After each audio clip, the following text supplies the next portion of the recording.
SiriusXM app, available with all trials and popular plans or wherever you get your podcasts.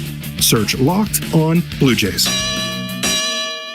Hey, Jim Rome here. What's cracking? Hi. Hope you're enjoying the game. And when you're not taking in a game, find us on Sirius Channel 161, XM Channel 206. In fact, we'll be there every weekday afternoon, 3 p.m. to 6 p.m. Eastern Time. If you've got something you want to break down from this game, you know where to find us. Just make sure you have it taken. Don't suck. That has never changed. In fact, this show has never changed. We're just back home. And it's great to be there. Sirius 161, XM 206. See you there. Let the games begin. On SiriusXM, you get all the sports play-by-play you want and all the live sports talk you need. It's always a home game when you listen to the NFL, NHL, NBA, and MLB on the SiriusXM app. How good is that? We fuel your fandom with NASCAR, the biggest college games, PGA, and soccer. And when news breaks, hear instant reaction. We got a big developing story out of Cincinnati. The SiriusXM app. Everything a sports fan needs, all in one place.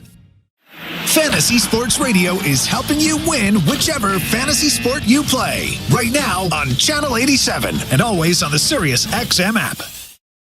CJCL Toronto. This Slams the ball to right field. Way back. Way gone. is Toronto Blue Jays baseball. Low rounding and heading for second to throw. In time. On the Sportsnet Radio Network. A visit to Camden Yards for the first time in 2025. The Blue Jays are in Baltimore today. After a rainout postponed the opener of the series, they'll begin a two-game set against the struggling Orioles in Baltimore. Hi, everyone. Thanks so much for tuning in. I'm Ben Schulman alongside Chris LaRue. Tom Young is our technical director today. Nick Blackmore is our producer. And Sho Ali is our host. You're listening to Blue Jays Baseball, brought to you by the local family-owned Crown Rust Control Centers in Halifax and Dartmouth, Nova Scotia. Crown is proud to be Canadian-owned and operated since 1986, so protect your vehicle from rust today at your local Crown Rust Control Center or visit crown.com. Crown, Canada's #1 rust protection. When the Blue Jays first saw the Orioles, they blasted their way to a win to open the season and hit a bunch of homers in the four-game set, but it has been up and down for them since, and it has not been up and down for the Blue Jays starter today, Bowden Francis, who's looked really good so far, about to make his third start of the year. Francis takes on Tomoyuki Sugano next. You're listening to Blue Jays Baseball, streaming at sportsnet.ca on the Sportsnet app and the Sportsnet Radio Network. At Crown Rust Control Center, protection runs deep.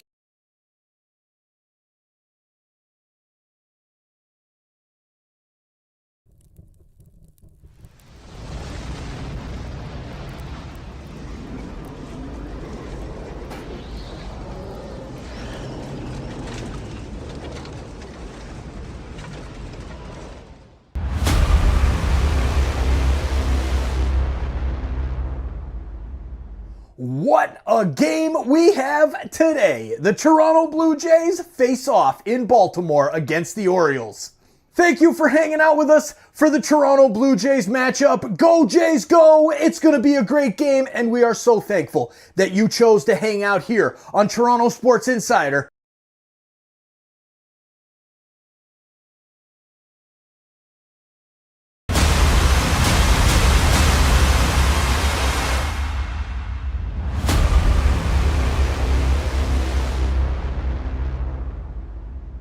Let's go Blue Jays! Let's go Blue Jays! Thank you for hanging out with us for the Toronto Blue Jays matchup. Go Jays, go! It's going to be a great game, and we are so thankful that you chose to hang out here on Toronto Sports Insider. Now please, help us grow this amazing community, and the best way to do that is to exit out of the chat, smash that like button down below, and share this link out. You see that arrow? Click that share, send it to your friends. Send it out on social media, wherever. Let's get more baseball fans here in the chat and grow this awesome Blue Jays community. Let's go Jays. We'll see you back in the chat. All the names that could have been said. And expert analysis on NBA radio. We have seen two of the league's best coaches get fired in the last 2 weeks. Make it make sense. Live sports talk when you need it is on SiriusXM and the SiriusXM app. You want baseball? The doggy has you covered. Tune in to Mad Dog Unleashed for the best baseball coverage anywhere. Weekdays 3 to 6 Eastern. SiriusXM Mad Dog Sports Radio, Channel 82. Blue Jays and Orioles about to get set for the first of 2 games in 2 days at Camden Yards. Thanks so much for tuning in today. I'm Ben Schulman alongside Chris LaRue, about to get to the lineup and pitching matchup. But before we start, let's take a look at the Bet365 standings. At Bet365, you can watch thousands of live games, build your own bet, and can even make a bet while the game's still being played. 19 plus, play responsibly. Ontario only. Blue Jays open up today atop the AL East at 8-6. The Yankees in action right now, but 7-6 currently, half a game back. Boston is 7-8, 1.5 back. The Rays 6-7, also 1.5 back. And the Orioles 5-8 to start the season, 2.5 behind Toronto. As the Blue Jays get set, Chris, who is in the lineup today, starting with the Toronto Blue Jays, managed by John Schneider? Well, for the Blue Jays, leading off is Bo Bichette. He'll be at shortstop. Batting second is Vladimir Guerrero Jr. He'll be at first base. Hitting third is Anthony Santander. He's DHing this afternoon. At second base is Andres Jimenez. He'll be in the cleanup spot. Batting fifth is George Springer. He'll be in right field. At third base is Will Wagner. He's batting sixth. Batting seventh is Alejandro Kirk. He'll be behind the plate. Batting eighth is Nathan Lucas in center field, and batting ninth in left field is Alan Roden. On the mound is righty Bowden Francis for the Baltimore Orioles. Leading off and playing shortstop is Gunnar Henderson. Batting second is Adley Rutschman. He'll be catching this afternoon. Batting third is Ryan O'Hearn. He'll be DHing. In the cleanup spot is Jordan Westberg. He's at third base. In center field is Cedric Mullins. He'll be batting fifth. Hitting sixth is Canadian Tyler O'Neill. He'll be in right field. In left field is Heston Kjerstad. He'll be batting seventh. Batting eighth is Ryan Mountcastle. He'll be at first base. And at second base, batting ninth, is Jackson Holliday. On the mound is righty Tomoyuki Sugano. Third major league start for the 35-year-old Japanese pitching legend, Tomoyuki Sugano. It'll be the first time that the home crowd gets to see him in a Baltimore uniform. We got to see him at Rogers Center, Chris, and he started off a little bit slow, but I remember us being mostly impressed by what we saw from Sugano. Yeah, 4 innings, 4 hits, 2 earned runs, 2 walks, 1 K. And we talked about this during his start. A little bit shaky early on. Obviously, there were some nerves. He was spraying the ball all over the place, something he didn't do in Japan. He was locked in command-wise. But after that first inning, he really settled down and had a good start against Toronto and really against Kansas City as well. 5 1/3, 5 hits, 1 earned run. He's a stud. Earned his first major league win against the Royals. The Orioles treated him to a little beer shower in the clubhouse after. And if you're wondering why he only went 4 innings against the Blue Jays, he left that start early with hand cramps, but it was nothing that ended up affecting him going forward. He's getting his warm-ups in right now in the all-orange Orioles uniforms. Orange jersey and bright orange pants for Baltimore as they pay tribute to the great early 70s Orioles teams, including the one that made the World Series in 71, captured the World Series title in 70, made it in 69 as well. So it's bright orange for Baltimore today, and it's good because it's a bit of a cloudy day in Baltimore, about 10 degrees, but feels more like 5 with the wind right now. But overall, Sugano, 35 years old, 6'1", 198 pounds, 1-1 on the year, 2.89 ERA in 9 1/3. He's going to be a lot of push and pull, changing speeds. Like you mentioned, the command, a huge part of his game, and probably a little bit more stuff and velocity than we had read about or heard about before we saw him for the first time. Well, this will be a battle of the split fingers today. Sugano leads with that split finger. Bowden Francis, of course, has a very, very good split finger. I'm excited to see these guys go against each other. Sugano kicks and deals to Bo Bichette to start the day, and Bichette rips a liner into left center field, bouncing onto the warning track. Bo around first. He's motoring for second, and the first pitch of the game is a Bichette double. Well, we've seen that a lot over the last week or so. Bo Bichette swinging at the first pitch. Sugano just tried to steal a strike there with a little 93-mile-an-hour fastball, and Bo Bichette was all over it, hammering that thing into the gap. Time of the first pitch today was 4:08, and about 10 seconds later, Bo Bichette was on second for his 5th double of the year. Nobody out, top of the first. The pitch to Vlad Guerrero Jr., called strike. You mentioned the splitter is the lead pitch for Sugano. Throws a cutter that he just put in there to Guerrero, a four-seamer, sweeper, sinker, and curve. Righty's 0-1.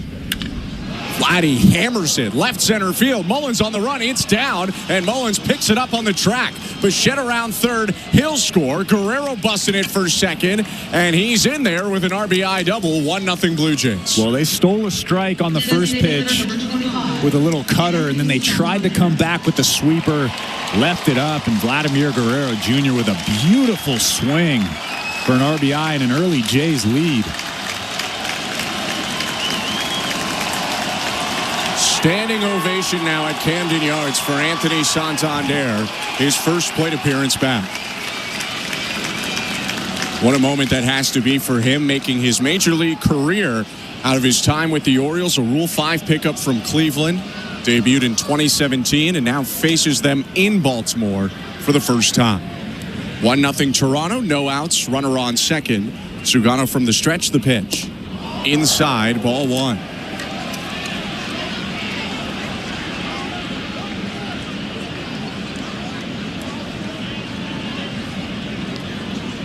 Been noted it's been a tough start to the year for Santander. 10 for 54 with a double and 2 RBIs. What a place it would be to break out your season right where he called home for so many years. Switch hitter bats left. The 1-0. Down and in. 2 balls, no strikes. Good take from Santander. Tough pitch. Looked like a strike and darted in right at the back foot of Santander. Now he's ahead in the count. You really have to zone up.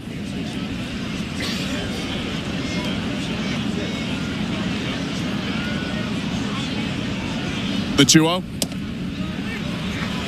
Called strike right on the inside corner, 2-1. And that's something Sugano's very good at, locating that fastball. Like I talked about earlier, not many walks for his career, really, in Japan. He's a command guy. 3-time Central League MVP. Looks at second, deals home, and the pitch is hit on the ground back to the mound. Sugano with a nice play on the backhand side. He throws to first for the out. He's got a couple gold gloves in Japan as well. And that was the splitter right there. It looks like a fastball. That's why it's so good.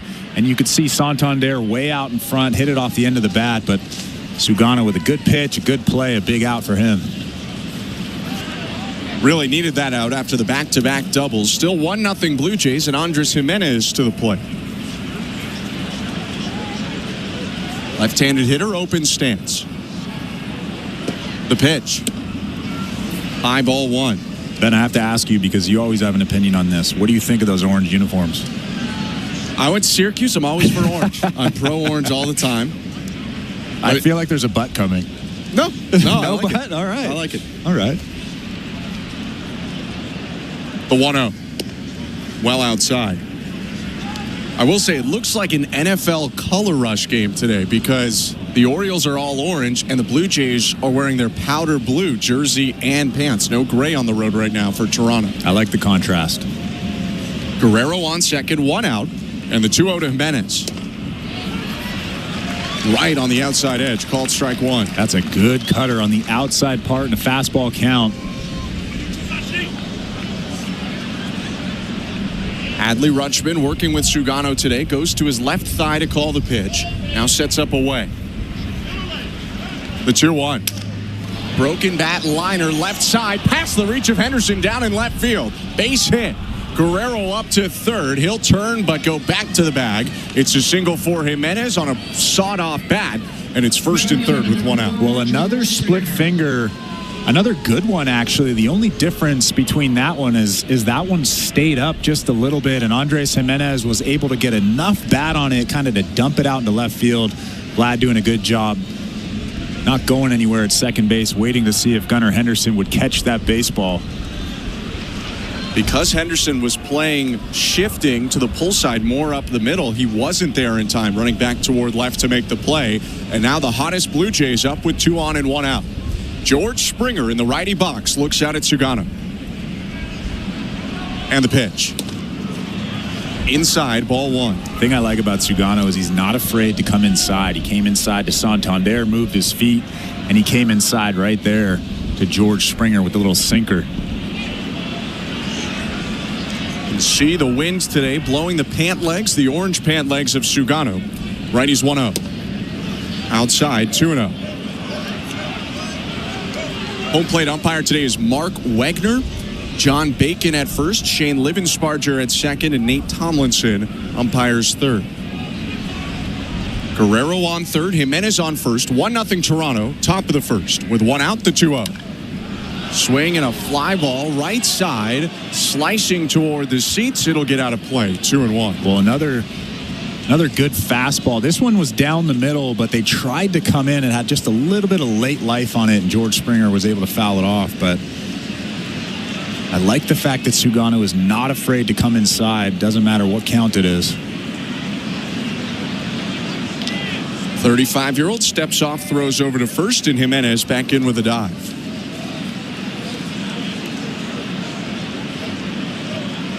Hard to feel intimidated with the resume that Tomoyuki Sugano has. 8 NPB All-Star appearances, 3 MVPs in the Central League. His 2-1 is popped up middle of the infield. Second baseman Holiday holding out a palm to wave off Henderson, and he makes the catch. 2 outs. Well, George Springer was right on that sweeper from Sugano. Looked like a sweeper that was right down the middle and then just took a quick left turn and missed the barrel. It's a big out for Sugano and a big miss from George Springer, really. He should have at least tried to drive something to the outfield. I know he was trying to, but a big run standing on third base, that's a big out. Still 1-0 Blue Jays. Will Wagner up, first and third, 2 down. The pitch. Outside, ball 1.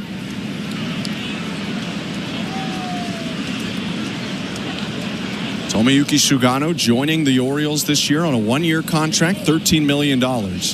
He's done everything in his NPB career except win a championship. He's trying to do that instead in Major League Baseball. Swing and a miss at the 1-0. It's 1-1.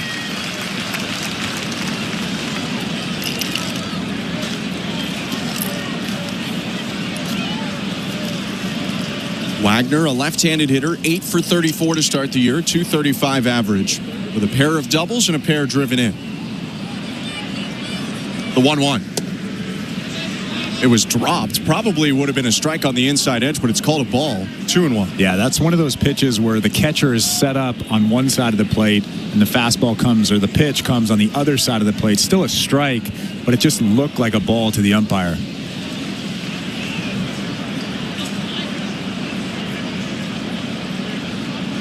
Sugano kicks and deals. Swing and a miss. Runner goes down to second, and the throw down not in time. Stolen base, Andres Jimenez. Lutchman gave him a pretty good chance. Gunnar Henderson making the tag, but it looked like Jimenez slid around it. Orioles are having their video guy check it out right now. Jimenez got a great jump. That bag was stolen off of Sugano. Adley Rutschman did everything he could with a perfect throw to second base. On second look, he did get in there. So it's stolen base for Andres Jimenez, his 4th of the year. Second and third now. 2-2 count, 2 outs. Sugano's pitch. High and outside, ball 3. That was a beautiful throw to second base. And Adley Rutschman, part of what makes him so valuable, he's not just a really good hitter. For a young catcher, he's really advanced too. Over 20 pitches in this first inning for Sugano. Second and third, 2 down. The 3-2. Hit foul on the ground. Another splitter that started over the plate and darted away, but Wagner had just enough reach to get to it. Yeah, it's got a ton of movement on it. You can see Will Wagner was way out in front of that one. But that's what makes him so good, is he can locate that fastball, and then he just flips in that splitter that looks like the fastball.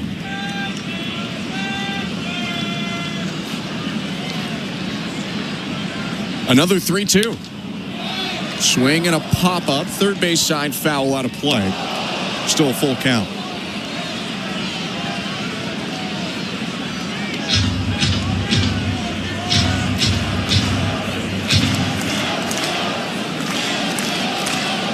Sugano tugs on the brim of his cap. Now has his arm dangling at his side, and he comes set.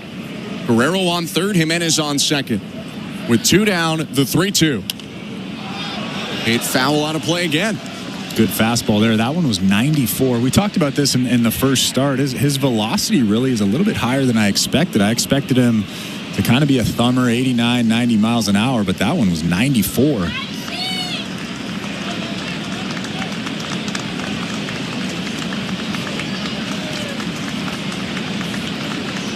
Righty is set, third base side of the rubber. He rocks and deals. And Wagner spoils another. They are just battling right now. He's feeding Wagner fastballs, and Wagner's doing enough to keep himself at the plate. Well, that four-seam fastball at the top of the zone is a lot more difficult to hit when you have that split finger in the back of your mind, that good cutter in the back of your mind. A good job from Will Wagner. Sugano's 10th pitch to Will Wagner. Swing and a liner, left center field. Mullins running over, makes the catch, and ends the inning. The Blue Jays score 1 on 3 hits, back-to-back doubles to start the day from Bichette and Guerrero got them on the board, but they strand second and third with 2 down. So it's just 1, middle of the first. You're listening to Blue Jays Baseball, brought to you by your local family-owned Crown Rust Control Center, streaming at sportsnet.ca and the Sportsnet Radio Network. Drywall, an essential part of many, many projects. It's important to get it right and start with quality materials. Essentials you'll always find competitively priced at Timber Mart, like CGC, a recognized giant in the drywall industry for over 100 years and leading Canadian manufacturer of gypsum drywall. Well established and reputable, building pros and contractors know CGC, and you get exactly what the best builders trust. That's as sexy as drywall gets. Timber Mart, Canada's building center.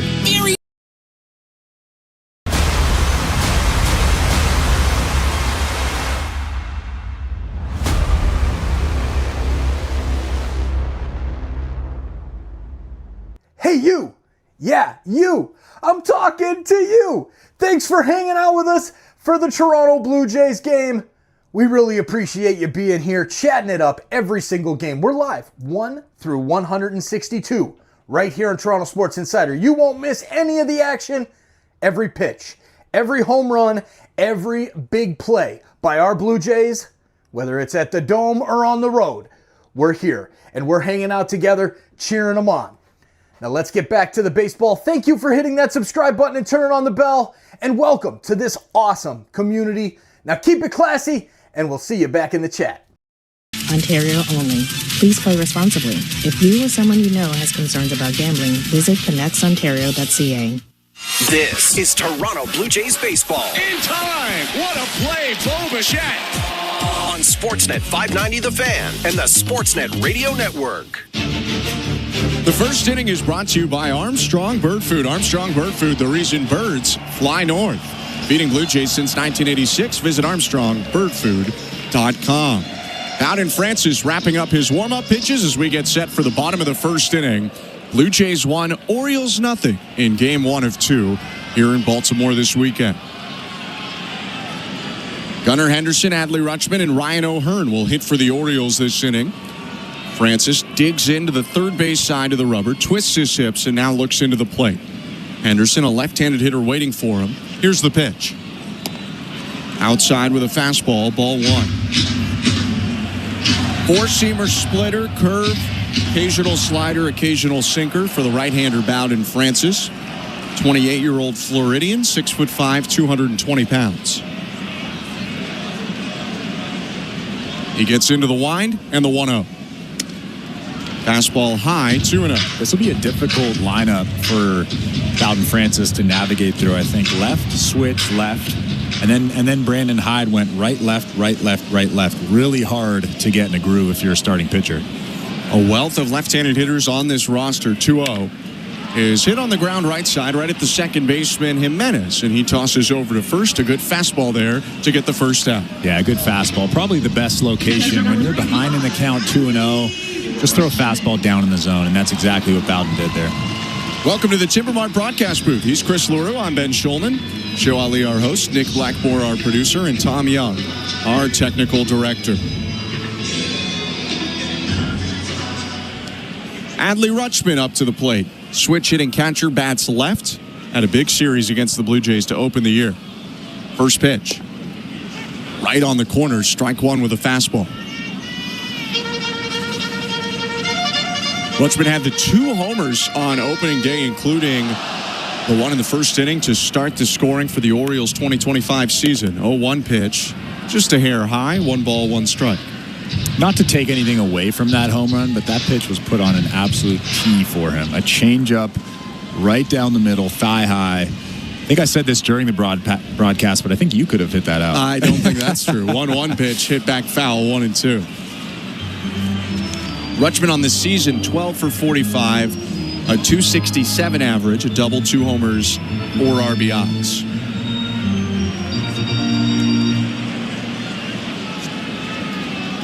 One out and the base is empty. 1-0 Toronto, bottom of the first. Francis kicks and deals. Fastball hit high, right field. Springer ranging back, now coming in. Waves off the center fielder Lucas and makes a one-handed catch. 2 outs. Might have just seen our first impact to the winds. George Springer raced back and then all of a sudden stopped and came almost all the way back forward. Yeah, I think Adley Rutschman actually squared that baseball up. Might have gotten underneath it just a little bit. That was a fastball on the inner third, something that Adley Rutschman usually puts about 10 or 12 rows up beyond the fence out in right field. For Francis, though, it's 2 quick outs in 7 pitches. 2 down, bases empty. He deals to Ryan O'Hearn. In the dirt with the curveball, ball 1. It's the first time he threw something that wasn't the 4-seamer today. O'Hearn, 9 for 32 on the year. 281 average. 1-0 pitch is another curve, and it's called a strike, 1-1. O'Hearn didn't like that call, but that was a good pitch. Interesting, he started him off with 2 curveballs. O'Hearn crushes breaking balls. That's what he makes most of his money on as a platoon DH. The 1-1. Fastball smoked right side. Nice stab near his left ankle by Jimenez. He throws over to first, and that'll do it for the inning. 2 groundouts and a flyout, a 1-2-3, bottom of the first for Bowden Francis. 1-0 Blue Jays. We go to the second. You're listening to Blue Jays Baseball, brought to you by your local family-owned Crown Rust Control Center, streaming on the Sportsnet app and the Sportsnet Radio Network. Eat a peach and celebrate the Allman Brothers legacy with the triumphant Madison Square Garden return of the Brothers live April 15th. They've taken over SiriusXM Southern Rock with stories and songs, other artists they love, and an intimate performance from the New York City studio. The Brothers host SiriusXM Southern Rock, now on Channel 79 for a limited time and always on the SiriusXM app. Every night after the final out, the Round Trip Roundup brings you the scores, highlights, and analysis from every game across Major League Baseball, all in less than 30 minutes. Swung on and missed, strike 3 and a no-hitter. It's the perfect way to get caught up on all the night's biggest home runs and best performances. In a high drive, deep right center. It's the Round Trip Roundup on MLB Network Radio every night on SiriusXM Channel 89 and every morning on the SiriusXM app. VEASAN, the sports betting network, is back on SiriusXM. Go to channel 158 for informed wagering and fantasy advice from familiar voices like Gil Alexander, Paulie Howard, and Mitch Moss. Plus, SiriusXM mainstays Adam Shine, Rich Gannon, and the guru, John Hansen. We're getting you ready for the upcoming games with a finger on the pulse of the latest news and the moving lines and odds. VEASAN, the sports betting network, is now on SiriusXM 158 and on the SiriusXM app. After the game, join us on MLB Network Radio. We're talking baseball with you all season long on SiriusXM Channel 89 and the SiriusXM app. Say you will. The second inning is presented by Bet365. At Bet365, you can bet live in-game on game props, totals, and the money line. Download the app and find out why it's never ordinary at Bet365. 19 plus, play responsibly. Ontario only. Alejandro Kirk takes a strike, and we're underway in the second. 1-0, the Blue Jays lead the Orioles. Tomoyuki Sugano, right-hander from Japan, looking into Adley Rutschman. Brings the glove up, kicks, and deals. Fastball hit well, center field. Mullins on the run toward right center, makes the catch. 1 out. Pretty cool moment in between the first and second inning. They put a big tribute video on the board for Anthony Santander, and he came out and did a little curtain call for the fans. Had a big applause when he came up in the first inning as well, and clearly a lot of love for the Baltimore fans for Anthony Santander. Yeah, a little bit reluctant, I think, to come out of the dugout. Obviously, this isn't his home anymore. The pitch to Nathan Lucas with 1 out. High ball 1. You can see a couple of the guys in the dugout trying to push him out, trying to get him to go up those steps, and of course he did.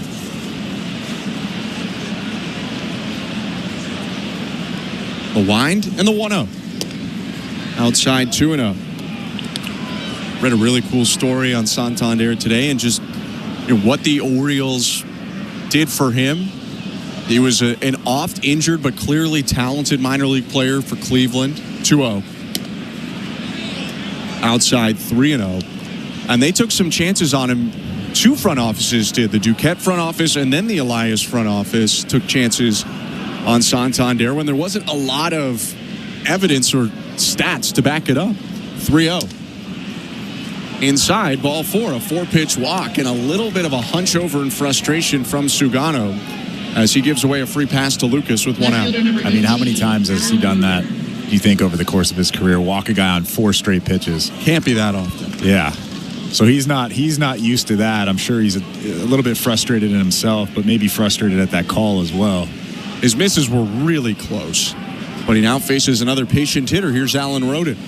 Lucas on first, 1 out, and the pitch. Called strike right on the corner, 0-1.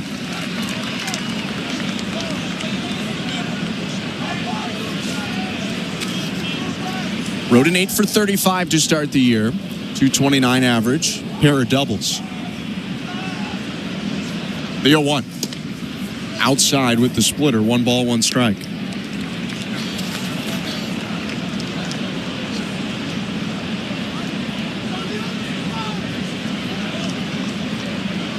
Sugano threw north of 25 pitches in his first inning. Blue Jays would love to tax him early. The 1-1 is fouled through the legs of Rutschman and into the brick backstop, 1-2. So the reason why, obviously, I asked how many times do you think he's done that in his career, walk a guy on 4 straight pitches? I don't have the exact numbers in front of me, but last year he threw 156 and 2/3 innings, and he walked 16 guys.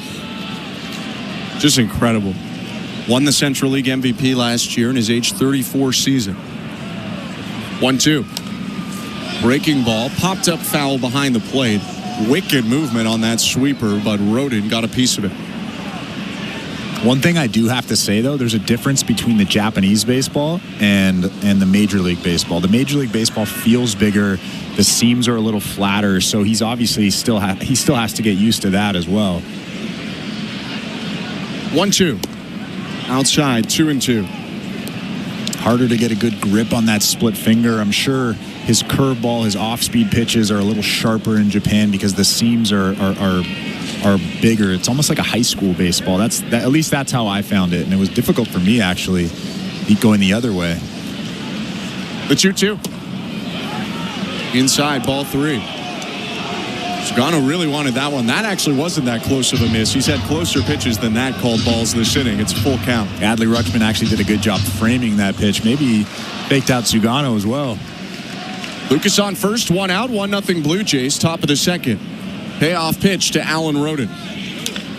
Swing and a ground ball right side, past the sliding second baseman Holiday into right field. Lucas was on the run already. He'll go to third, and it's runners on the corners with 1 out.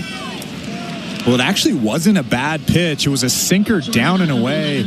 Alan Roden didn't hit it all that hard, but it just found a hole over there on the right side. Blue Jays had this scenario, first and third, 1 out last inning. They didn't score. They scored a run earlier in the inning, but weren't able to cash in after that. We'll see if they can do better this time with Bo Bichette at the plate, Roden on first, and Lucas on third. I bet he's not getting a fastball right down the middle again, that's for sure. Adley Rutschman's giving him the signal right now from the left thigh. Sets up away. Sugano's pitch. Outside, ball 1.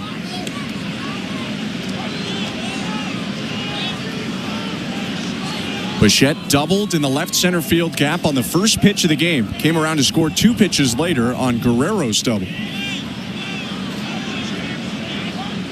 The 1-0. Outside, 2-0.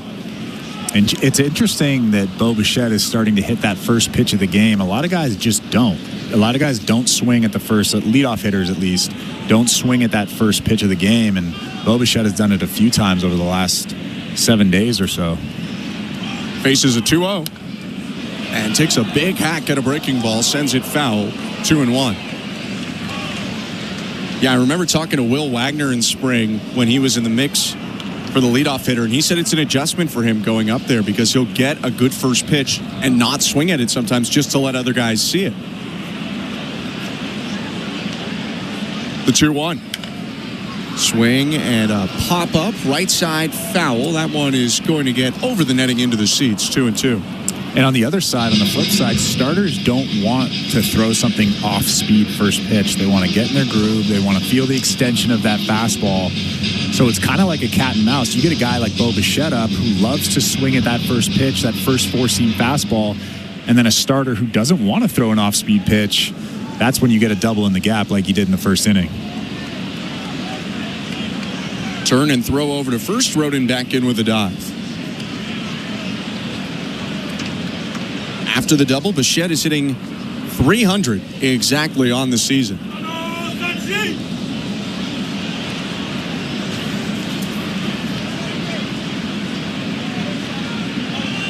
2-2.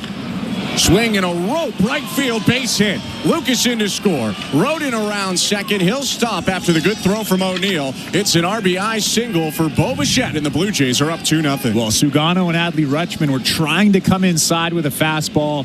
Adley Rutschman was actually set up on the black inside, and that fastball just ran over the middle. And as we've seen so often this season, Bo Bichette just hammers that ball to right field. So good at going the other way. His 2 hits today, 2 of the best swings we've seen so far this year from Bo Bichette. That'll prompt a mound visit right now as Drew French goes to talk to Tomoyuki Sugano, so we can take a look at the out-of-town scoreboard, which is brought to you by St. Louis Bar and Grill, 100% Canadian owned and operated since 1992. Every Tuesday night, wings are just half price. Visit stlouiswings.com for details. You are welcome. Yankees in action right now, hosting the San Francisco Giants. That one is a 2-2 ball game in the 5th. Will Warren is facing off against the former Blue Jay reliever, now starter for San Francisco, Jordan Hicks. Jordan Hicks having a nice season, too, a 2.93 ERA. Attention back to Tomoyuki Sugano, 2-0 Blue Jays. First and second for Toronto with 1 out in the pitch. Called strike, 0-1. Vladimir Guerrero Jr. had his 4th double, 6th RBI on an 0-1 pitch in the first inning. The 0-1 here in the second. Swing and a chopper to third. Picked up there by Westbrook. Stuck in his glove a moment. Throws the second one over to first.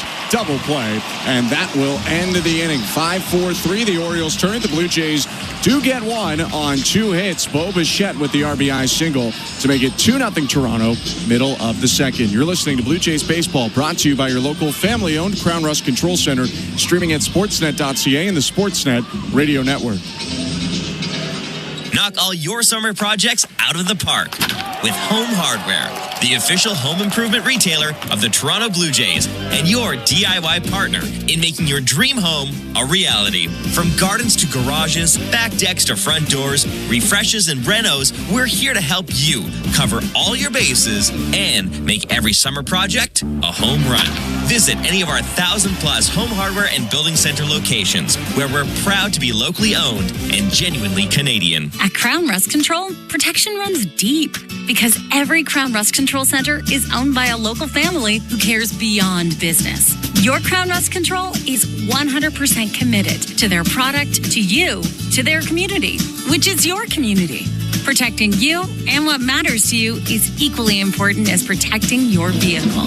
Did you know spring's the best time of year to protect your vehicle from rust? For a special spring offer, find your local family-owned Crown Rust Control Center at crown.com. Gary, do you ever wonder why we fly north every year? Obviously, it's because of Armstrong Bird Food. I thought it was because of the weather or migration or something. Oh, Steve, you need to spread those wings and open your eyes, partner. Truth is, it's the seeds, the nuts, the berries, the good stuff. Armstrong's got it all. So all this time, you've been chasing snacks? Bingo! You think I'd flap these wings thousands of miles for anything else? Armstrong, Canada's premier bird food. The reason birds fly north. Find Armstrong at Canadian Tire, Home Hardware, and other fine retailers. Or learn more at ArmstrongBirdFood.com. This is Toronto Blue Jays baseball. Strike three. Kevin Gausman strikes out this side. On Sportsnet 590 The Fan and the Sportsnet Radio Network.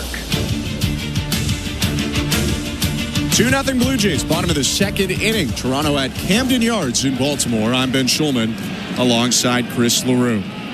4-5-6 for the Orioles. Jordan Westberg leads off in the pitch. Up and in from Francis, ball one. Westberg, the third baseman, just started the inning-ending double play for the Orioles. Batting cleanup, he's 11 for 43 on the year, 256. 1-0. Called strike, just took a heater right down the middle.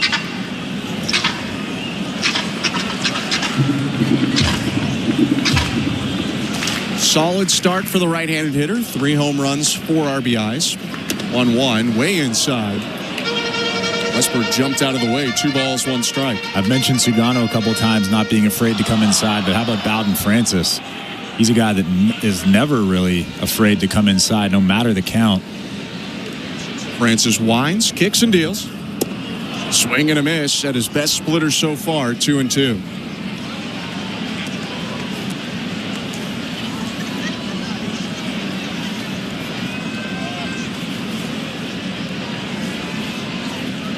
Four-seamer and splitter really feed off of each other on Francis' start day.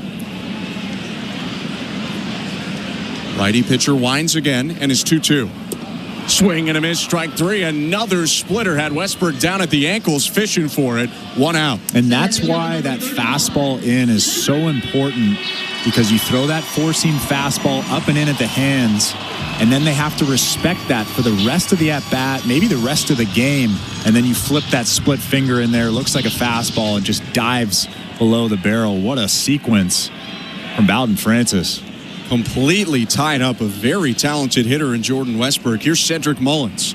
First pitch curve, strike 1. And he really has a good feel for all his pitches right now. I know it's early, but it's a good sign. Francis coming off 5 1/3 with 2 earned runs at the Mets. 0-1. Fastball outside, 1 ball, 1 strike. John Schneider and Kevin Gausman both talked about before the game the relationship between Francis's fastball and his splitter. There's 1-1. Fastball up top, ball 2.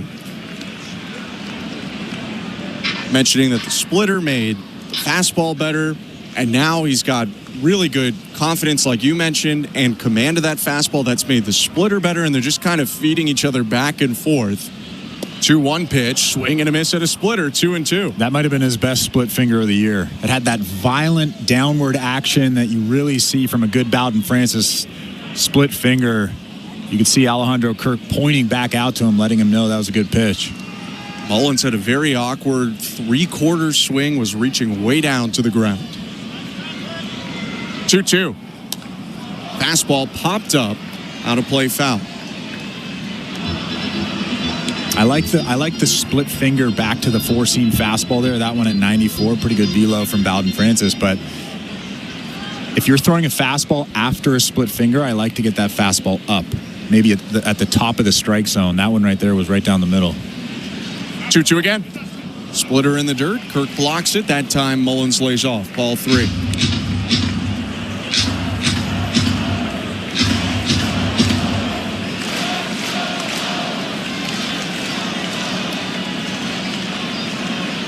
The payoff pitch. Fastball hit in the air. Left center field. Playable for Roden, the left fielder, who comes in and makes the catch.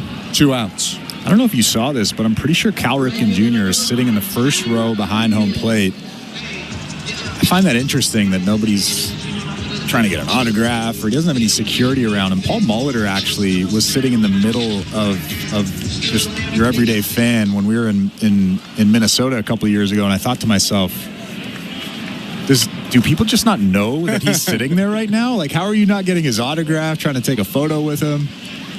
Pitch here to Tyler O'Neill. Curveball, strike 1.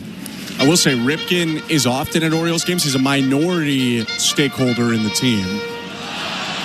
I don't care. I'm still mobbing him. You're going up. It's fair. The 0-1. Splitter called the ball. Couldn't be more perfect on the corner. It's 1-1.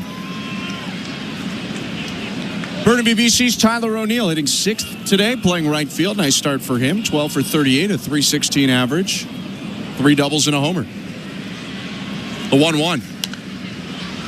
Popped up foul back behind the plate, out of play, 1-2. Good fastball, just ties him up. See Tyler O'Neill shaking his head. That's an almost impossible pitch to hit. It doesn't matter if you know it's coming. Just 93 in off the plate, inside.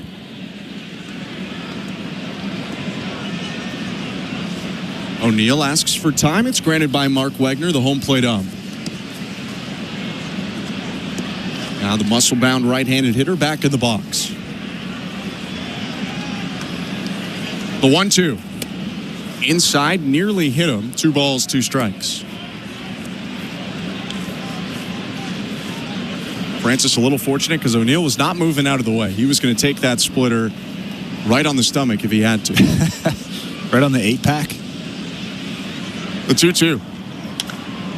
Fastball popped up. Coming in from short, Bo Bichette onto the infield grass, and he makes the catch. 1-2-3 inning for Bowden Francis, who's retired all 6 he's faced, and the Blue Jays have a 2-0 advantage after 2 innings. You're listening to Blue Jays Baseball, brought to you by your local family-owned Crown Rust Control Centers, streaming at sportsnet.ca and the Sportsnet Radio Network. Enter Night Mode. It's a stylish Friday night in the city. Every Friday home game. No doubter. Where we celebrate everything that makes our city one of a kind. Anything that counts. Would you always feel like part of the show? On Friday, April 18th, be at the ballpark early and get your Blue Jays City Connect Bomber Jacket giveaway presented by Enercare. The first 50,000 fans will be geared up for spring nights in the city. City Connect Fridays. Night Mode. Lights up. Let's go. For tickets, visit BlueJays.com. Barry, do you ever wonder why we fly north every year? Obviously, it's because of Armstrong bird food. I thought it was because of the weather or migration or something. Oh, Steve, you need to spread those wings and open your eyes, partner. Truth is, it's the seeds, the nuts, the berries, the good stuff. Armstrong's got it all. So all this time, you've been chasing snacks? Bingo! You think I'd flap these wings thousands of miles for anything else? Armstrong, Canada's premier bird food. The reason birds fly north. Find Armstrong at Canadian Tire, Home Hardware, and other fine retailers. Or learn more at ArmstrongBirdFood.com. Breaking news coming in from Bet365, where every nail-biting overtime win, breakaway, pick six, three-point shot, underdog win, buzzer beater, shootout, walk-off, and absolutely every play in between is amazing. From football to basketball and hockey to baseball, whatever the moment, it's never ordinary at Bet365. Must be 19 or older. Ontario only. Please play responsibly. If you or someone you know has concerns about gambling, visit connectsontario.ca. This is Toronto Blue Jays baseball. He's at the track, at the wall. He leads, and he made the catch. On Sportsnet 590 The Fan and the Sportsnet Radio Network. The third inning is brought to you by the local family-owned Crown Rust Control Centers in Halifax and Dartmouth, Nova Scotia. Crown is proud to be Canadian-owned and operated since 1986, so protect your vehicle from rust today at your local Crown Rust Control Center or visit crown.com. Crown, Canada's #1 rust protection. 2-0 Blue Jays, top of the third. Tomoyuki Sugano winds and deals to Anthony Santander. Hit on the ground foul, 0-1.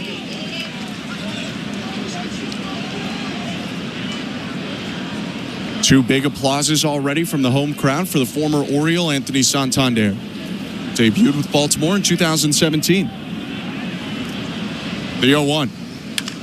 Swing and a high fly ball. Deep right field. Headed to Utah Street. That baby's gone. First home run in a Blue Jay uniform for Anthony Santander, and he absolutely smoked it out of his old home. And how about that swing from Santander? He stood there and watched it for a split second. That's got to feel good. A slow trot around the bases for home run #1. And a little bit of applause even from the Oriole fans as Santander trots around the bases. What a mammoth shot. 404 feet. Might have skipped onto Utah Street rather than hit there on the fly. But there was no doubt about that one. He puts on the home run jacket, and the Blue Jays have scored in all 3 innings. Well, that was just a little glimpse of what he can do. What a swing.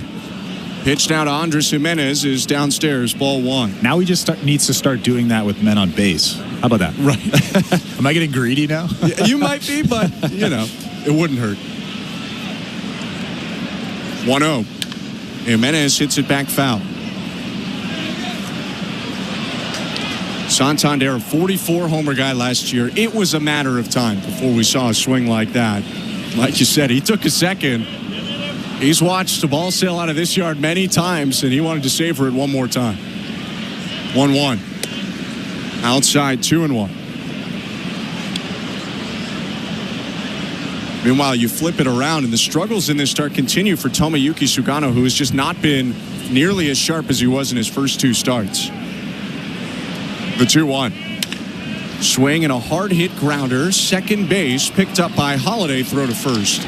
1 out. Yeah, Sugano just doesn't have the command of that fastball that he's had in his first 2 starts. We talked about his command in Japan last year, 16 walks and almost 160 innings. That's not the guy that's on that mound today, really spraying that fastball all over the place. Got his first out in the top of the 3rd on his 51st pitch of the game. He deals to George Springer, who takes strike 1.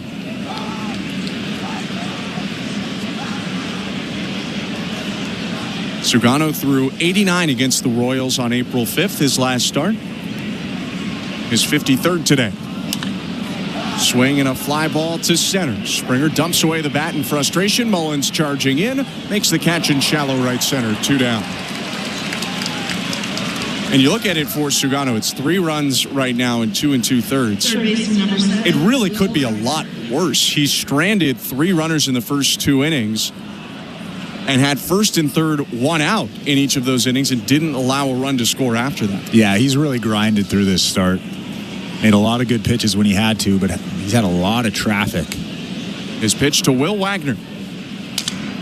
Swing and a broken bat grounder to second. Backhanded Holiday throws across his body to first and gets Wagner to end the inning. The Blue Jays add to their lead on the first Toronto home run for slugging Anthony Santander. It's 3-0, middle of the 3rd. You're listening to Blue Jays Baseball, brought to you by your local family-owned Crown Rust Control Center, streaming at sportsnet.ca and the Sportsnet Radio Network. The NASCAR Cup Series is on SiriusXM. We're back on the track Sunday, 2 p.m. Eastern. It's the Food City 500 from Bristol Motor Speedway on SiriusXM NASCAR Radio Channel 90 in the car and on the SiriusXM app. For up-to-date betting lines, fantasy plays, and the latest NASCAR news, catch the pre-race show before every Cup Series race. Plus, 2 hours of post-race coverage on SiriusXM NASCAR Radio Channel 90. Fantasy Sports Radio is helping you win your fantasy leagues right now on Channel 87. Out of here! Go, hey, Ohtani Connect! From in-season fantasy baseball management to daily fantasy basketball to getting you ready for the NFL Draft, Fantasy Sports Radio is here to help you dominate. We begin our quest for another championship right now. Winning is everything. It's it. It's all there is. Fantasy Sports Radio, your home for fantasy sports. Channel 87 and on the SiriusXM app. Baseball is back. It's former General Manager Jim Duquette, and every Sunday on the front office, we have you covered on everything happening across Major League Baseball. That's right, Duke. It's former Big League GM Jim Bowden. Injuries, extensions, promotions, demotions, and trades. We'll have you covered on all the news. We'll bring you the front office perspective as the season heats up. Front office with Jim Duquette and Jim Bowden, Sundays at 10 a.m. Eastern on MLB Network Radio, Channel 89, and on the SiriusXM app. The Blue Jays are in flight, leading 3-0. Blue Jays fans, this is Ross Atkins, and you're listening to Blue Jays Baseball on SiriusXM. Welcome to the Timbermart broadcast booth. Timbermart stores are family-owned and operated, and they know the value in giving back to the communities they serve. Now more than ever, it's important to shop local. Timbermart, locally owned, proudly Canadian. The pitch to Heston Kjerstad from Bowden Francis, high and outside, ball 1. I'm Ben Schulman alongside Chris LaRue. Bottom of the 3rd inning, Blue Jays up 3-0 after the solo shot in the top half for former Oriole Anthony Santander. Kjerstad, a tall left-handed hitter, stands straight up, no knee bend, 1-0. Downstairs, 2 balls, no strikes. Kjerstad was the second overall pick of the Orioles in 2020. Still really hasn't broken through. I'm sure the Orioles are patiently waiting for him to do that. 2-0. Swing and a ground ball to first base. Backed up, knocked down by Guerrero, and he flips to Francis covering for the out. Good job by Bowden getting over. Yeah, I was going to say, Bowden Francis did a good job sprinting over there. I'm sure if Vladimir Guerrero Jr. doesn't bobble that baseball, I'm sure he can get to first base. But as soon as he bobbled it, Kjerstad would have beat him over there. Guerrero was backing up toward the line and just popped out of his glove, but stayed in front of him to make the underhanded flip. 1 out, and Ryan Mountcastle to the plate for the Orioles.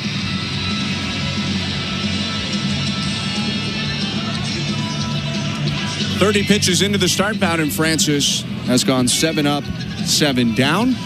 3 ground balls, 2 flyouts, a pop-up, and a strikeout of Jordan Westberg.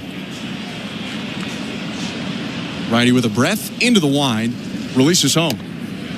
Fastball for a strike, 0-1. Did you expect anything else from Bowden Francis, or?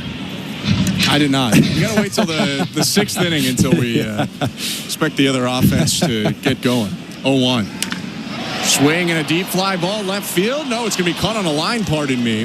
That one didn't have the height it seemed to initially. A lot of topspin, and Alan Roden raced in to make the catch. 2 down. Yeah, that's a really tough play for a left fielder, for a right fielder. That top spin line drive, Alan Roden doing a good job corralling that thing. Started up and immediately arced back down. Mountcastle got a very good piece of that. Hit it 108 miles an hour, but it's now 8 up, 8 down for Bowden Francis. Jackson Holliday to the plate, the pitch. Hit on the ground, left side. Third baseman Wagner has it in on the infield. Grass throws to first and ends the inning. Another tidy 1-2-3 for the right-hander Bowden Francis. We go to the 4th. 3-0 Blue Jays. You're listening to Blue Jays Baseball, brought to you by your local family-owned Crown Rust Control Center, streaming at sportsnet.ca and the Sportsnet Radio Network. The future starts now with a 2025 WNBA Draft on SiriusXM NBA Radio. Paige Beckers with her 3rd trip on the game. Monday night at 7 Eastern. Hear every pick and exclusive interviews from the next generation of women's basketball stars. To hear my name called, it was like fresh air. Don't miss the 2025 WNBA Draft live from New York City. Monday night at 7 Eastern on NBA Radio, Channel 86, and the SiriusXM app. Fantasy Sports Radio is helping you win your fantasy leagues right now on Channel 87. Out of here! Go Hey Ohtani Connect! From in-season fantasy baseball management to daily fantasy basketball to getting you ready for the NFL Draft, Fantasy Sports Radio is here to help you dominate. We begin our quest for another championship right now. Winning is everything. It's all there is. Fantasy Sports Radio, your home for fantasy sports. Channel 87 and on the SiriusXM app. The NASCAR Cup Series is on SiriusXM. We're back on the track Sunday, 2 p.m. Eastern. It's the Food City 500 from Bristol Motor Speedway on SiriusXM NASCAR Radio Channel 90 in the car and on the SiriusXM app. For up-to-date betting lines, fantasy plays, and the latest NASCAR news, catch the pre-race show before every Cup Series race. Plus, 2 hours of post-race coverage on SiriusXM NASCAR Radio Channel 90. Fantasy Sports Radio is helping you win whichever fantasy sport you play. Right now on Channel 87 and always on the SiriusXM app. Network. It's the 4th inning, presented by Bet365. Download the Bet365 app for today's baseball odds and find out why it's never ordinary at Bet365. 19 plus, play responsibly. Ontario only. With a run in each of the first 3 frames, the Blue Jays are up 3-0, top of the 4th. Tomoyuki Sugano deals to Alejandro Kirk. Pitch called a ball, check swing, appeal down to third. He did not go. It's 1-0.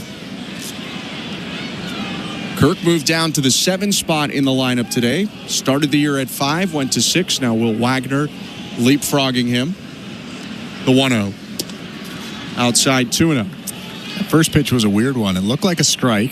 The pitch itself looked like a strike, and then it looked like Alejandro Kirk swung, but neither of those two things happened. He got away with it. Now it's 2-0. Here's the pitch. Downstairs ball 3. Well, if you're trying to diagnose what's going on with Kirk, everyone who's struggling, they could probably make better decisions in terms of swing and not swing, but he's usually great at that, and he's actually chasing a fair bit right now. 3-0. Inside, ball 4. That's his first walk of the year, a guy who lives on walking a lot. Blue Jays will take it. Kirk jogs down to first. Yeah, I shouldn't get this question a lot because I was a pitcher, but I do get the question a lot. What do you think is wrong with so-and-so? And I'll say, what's he swinging at? Is he swinging at pitches that he can do damage on? And watching Alejandro Kirk, he really isn't. All of his hits are singles, hasn't driven anything that far. Pitch to Nathan Lucas, high and outside, ball 1. But perhaps with a little more patience, Kirk can draw pitchers into the middle of the plate a little bit more. That's typically been his formula for success. Lucas walked on 4 pitches back in the second inning. Here's the 1-0 from Sugano. Swing and a ground ball right side. Holiday up with it. Throws to second for 1. Back to first. Double play. That's a big pitch for Sugano. 60 pitches now in this ball game. Big couple of outs. And he started the inning with 5 straight balls before delivering that strike to get a double play. With 2 outs, we can quickly pop over to the St. Louis Bar and Grill out-of-town scoreboard. Last we checked on the Yankee-Giant game, it was 2-2. Now it's 7-2 in favor of the Yankees, who put up 5 runs in the bottom of the 5th. Pitch now to Alan Rodin. Curveball, called strike. Also, the White Sox and Red Sox battling today on the south side of Chicago. The White Sox destroyed the Red Sox yesterday. I believe scored 11 runs in the win. Rodin takes outside. It's 1 ball, 1 strike.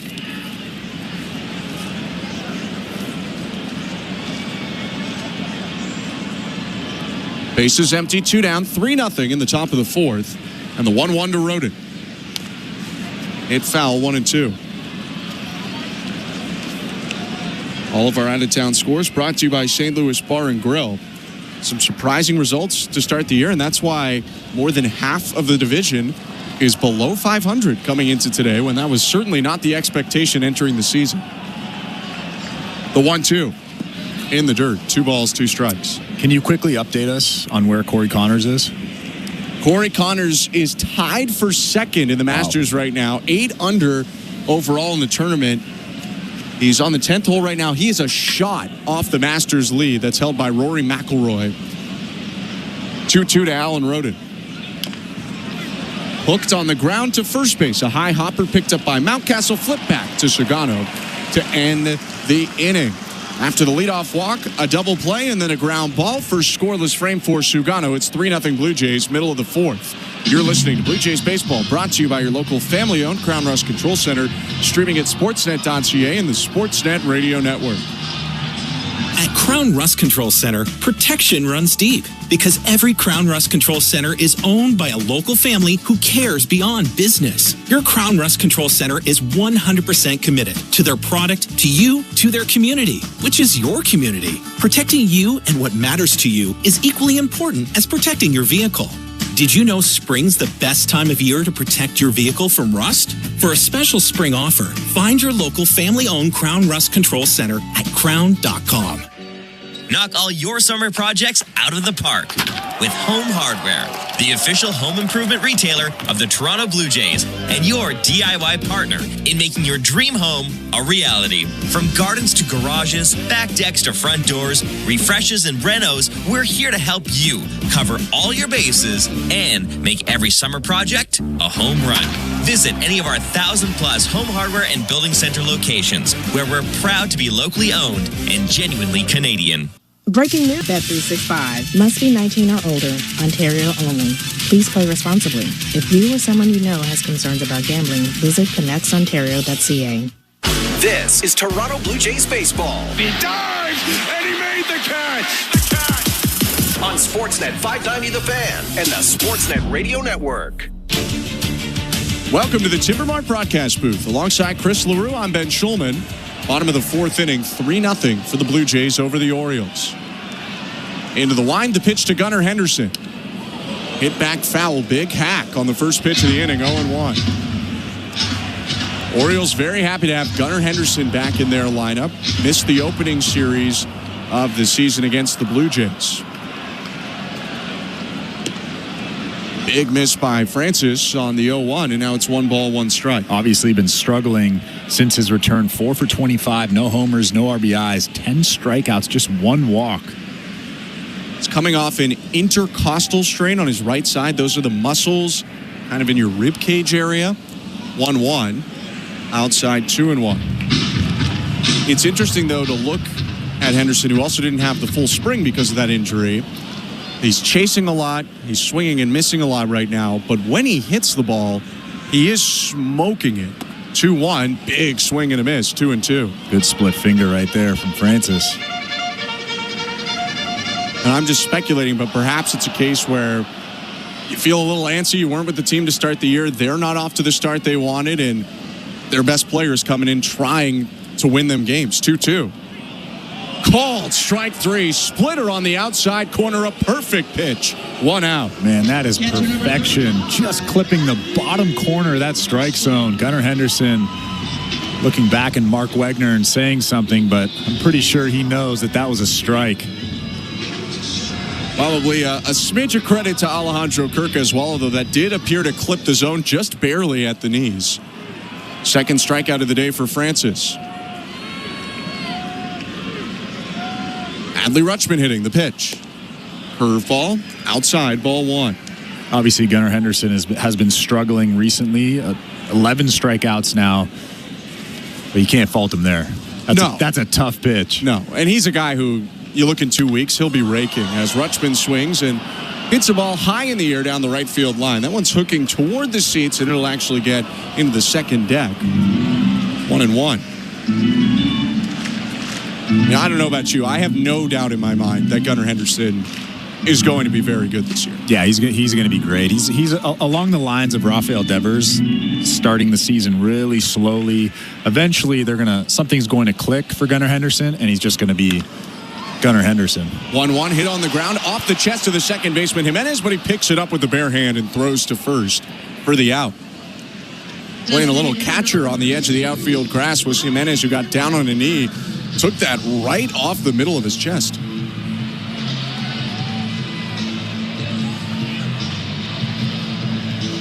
So 2 outs for Francis. Nobody aboard as he goes second time through the order. It's 3-0 Blue Jays in the bottom of the 4th.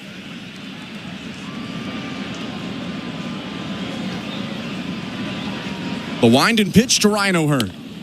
Fastball for a strike. And he has such command of that fastball right now. That was a good one on the corner on the outside part of the plate, but he's only thrown 42 pitches in this ball game now with 2 outs in the 4th. 0-1. Breaking ball hit on a line and caught at first by Guerrero. That will end the inning. 1-2-3 again for Francis. As we go to the 5th, it's 3-0 Blue Jays. You're listening to Blue Jays Baseball, brought to you by your local family-owned Crown Rust Control Center. Streaming on the Sportsnet app and the Sportsnet Radio Network. Eat a peach and celebrate the Allman Brothers legacy with the triumphant Madison Square Garden return of the Brothers live April 15th. They've taken over SiriusXM Southern Rock with stories and songs, other artists they love, and an intimate performance from the New York City studio. The Brothers host SiriusXM Southern Rock, now on Channel 79 for a limited time and always on the SiriusXM app. Fantasy Sports Radio is helping you win your fantasy leagues right now on Channel 87. Out of here! Go hey, Ohtani Connect! From in-season fantasy baseball management to daily fantasy basketball to getting you ready for the NFL Draft, Fantasy Sports Radio is here to help you dominate. We begin our quest for another championship right now. Winning is everything. It's all there is. Fantasy Sports Radio, your home for fantasy sports. Channel 87 and on the SiriusXM app. Get ready for the 2025 NFL Draft on SiriusXM NFL Radio. With the first pick, the Tennessee Titans select. We caught up with the top prospects as they get ready to start their careers in the NFL. Miami Hurricane quarterback Cam Ward. My journey's been unbelievable. And hear pick-by-pick coverage of the 2025 Draft from Green Bay starting April 24th at 8 p.m. Eastern on SiriusXM NFL Radio Channel 88 and the SiriusXM app. Fantasy Sports Radio is helping you win whichever fantasy sport you play. Right now on Channel 87 and always on the SiriusXM app. Radio Network. Fifth inning about to start at Camden Yards, and the Blue Jays leading the Orioles 3-0. Bo Bichette leading off, third time through for Sugano. His pitch. Swing and a foul off, 0-1. Sugano gave up a first pitch double to Bo Bichette to start this ball game, and since then he's gone cutter first pitch, and that one right there, a sweeper first pitch. He's not coming back with that four-seam fastball first pitch again. The 0-1. Hit on the ground, foul, 0-2. Might not give him a fastball overall. The second hit Bichette had in his 2-for-2 day was a fastball again. He hit it to right field for an RBI single. Had the double to left center in the first inning. Bichette now hitting .311. 0-2. Swing and a hard ground ball past the dive of Henderson, the shortstop, into left. 3-for-3 day for Bo Bichette, who leads off the fifth with a single. Another really good job just staying on that splitter down below the strike zone and then hitting it hard on the ground through that hole on the left side. He's really making good swings right now. Seeing the ball really well, making good choices up there. He's playing like Bo. Looking really good to start the year. He's on first. Vlad Guerrero Jr.'s up. 1-for-2 with an RBI double. Sugano from the stretch, the pitch. Swing and a liner right side. That's down in right field. Another base hit. Bichette up to second. He'll stop there. O'Neill rifles it back into Gunnar Henderson. Back-to-back singles, first and second for the Blue Jays. Well, I'll tell you what, that actually wasn't a bad pitch from Sugano. It was a fastball that ran in on the hands. Vladimir Guerrero Jr., kind of that inside-out swing. Just hits it through that hole on the right side. Pretty good swing from him. More hits for Toronto. Another mound visit coming up for the Orioles, so we can go back to the St. Louis Bar and Grill out-of-town scoreboard. Yankee game now 7-4 the lead. Top of the sixth against the Giants. Giants are threatening right now in the sixth. 0-0 White Sox and Red Sox. That one in the fourth inning. Martin Perez against Richard Fitz. And the Rays right now hosting the Blue Jays' next opponent, the Atlanta Braves. Rays up 2-0 in the top of the fourth as Atlanta continues to go through puzzling struggles. The Braves, Chris, are 3-10. We saw that a little bit last year with the Houston Astros. For sure. Out of the gate, they struggled, and we kind of looked at each other a bunch of times, really, and we're just like, pump the brakes a little bit. They'll start to figure things out. I'm pretty sure the Braves will figure things out. They're not a 3-10 ball club. No. Astros were 7-19. They had injury issues. The Braves hope to get back Spencer Strider and Ronald Acuna Jr. soon. You could argue those are their two most talented guys. Oh, just that? Yeah, just an MVP candidate and a Cy Young candidate. Mound visit over. All of our out-of-town scores brought to you by St. Louis Bar and Grill. 3-0 Blue Jays. First and second. Nobody out. Top of the fifth. Here's Anthony Santander. Sugano kicks and deals. Down and in, ball one. Santander with his first home run in a Blue Jay uniform in his last at-bat. Smoked a fastball over the wall in right field.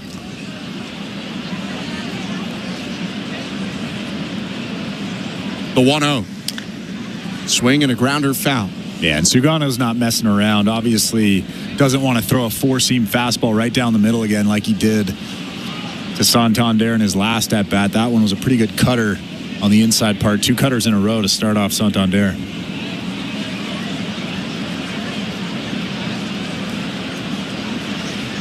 The 1-1. Called strike. Pretty good splitter. Santander really started to swing and yank the bat back, but he takes it. It's 1-2. Looked like a fastball right down the middle and then just took a right turn. It's a beautiful thing about that split finger. It looks like a fastball out of the hand. Bichette on second. Guerrero on first. Nobody out. And the 1-2. Swing and a high fly ball. Deep right field. O'Neill back on the warning track, makes the catch. Tagging from second, Bichette will advance to third, and Guerrero tags from first and advances to second. Good base running and a near miss for Santander. 1 out. Yeah, I wasn't sure if he got that off the bat, but if you looked at Santander. And they appeal and throw back. And I believe that the Orioles are going to get an out here potentially for Guerrero leaving first early. Or are they? There's a bit of confusion. They're not, but they might challenge. Yeah, we haven't seen a replay yet, so we'll make our decision then. But I think Anthony Santander thought he got that. But like you said, the wind was blowing in. Not able to get it out of that. Yeah, I think they got an out here. They did record it as an out, as the call on the field. They appealed saying that Guerrero left first early, so you got to get on the rubber, get off the rubber, throw over to first. And Vlad Guerrero Jr. is going to be called out there trying to advance from first to second on the fly ball. So a runner on third and 2 down, and the day is over for Sugano as Brandon Hyde goes into his bullpen for a pitching change. Brought to you by Home Hardware, the official home improvement retailer for the Toronto Blue Jays. Locally owned, genuinely Canadian. Here's today's host, Show Ali. Thanks very much, Ben. Let's do a quick check of the St. Louis Bar and Grill out-of-town scoreboard. Let's start, as we will often today and tomorrow, at the Masters, which are underway at Augusta, the third round. Today, the clubhouse leader, currently Rory McIlroy. He started off really hot. He became the first player to ever begin a round of the Masters not requiring more than 3 strokes on each of the first 6 holes. Pretty incredible stuff. He was at 11 under at one point. Right now, he is at 9 under. Still the clubhouse leader. After McIlroy, Ontario's own Corey Connors is tied for second at 8 under alongside Bryson DeChambeau. Justin Rose in a sole possession of 4th place at 7 under. Jason Day and Shane Lowry tied for 5th at 6 under. We'll continue checking the Masters throughout the day. UFC 314 goes tonight in Miami. A number of compelling events on the main card.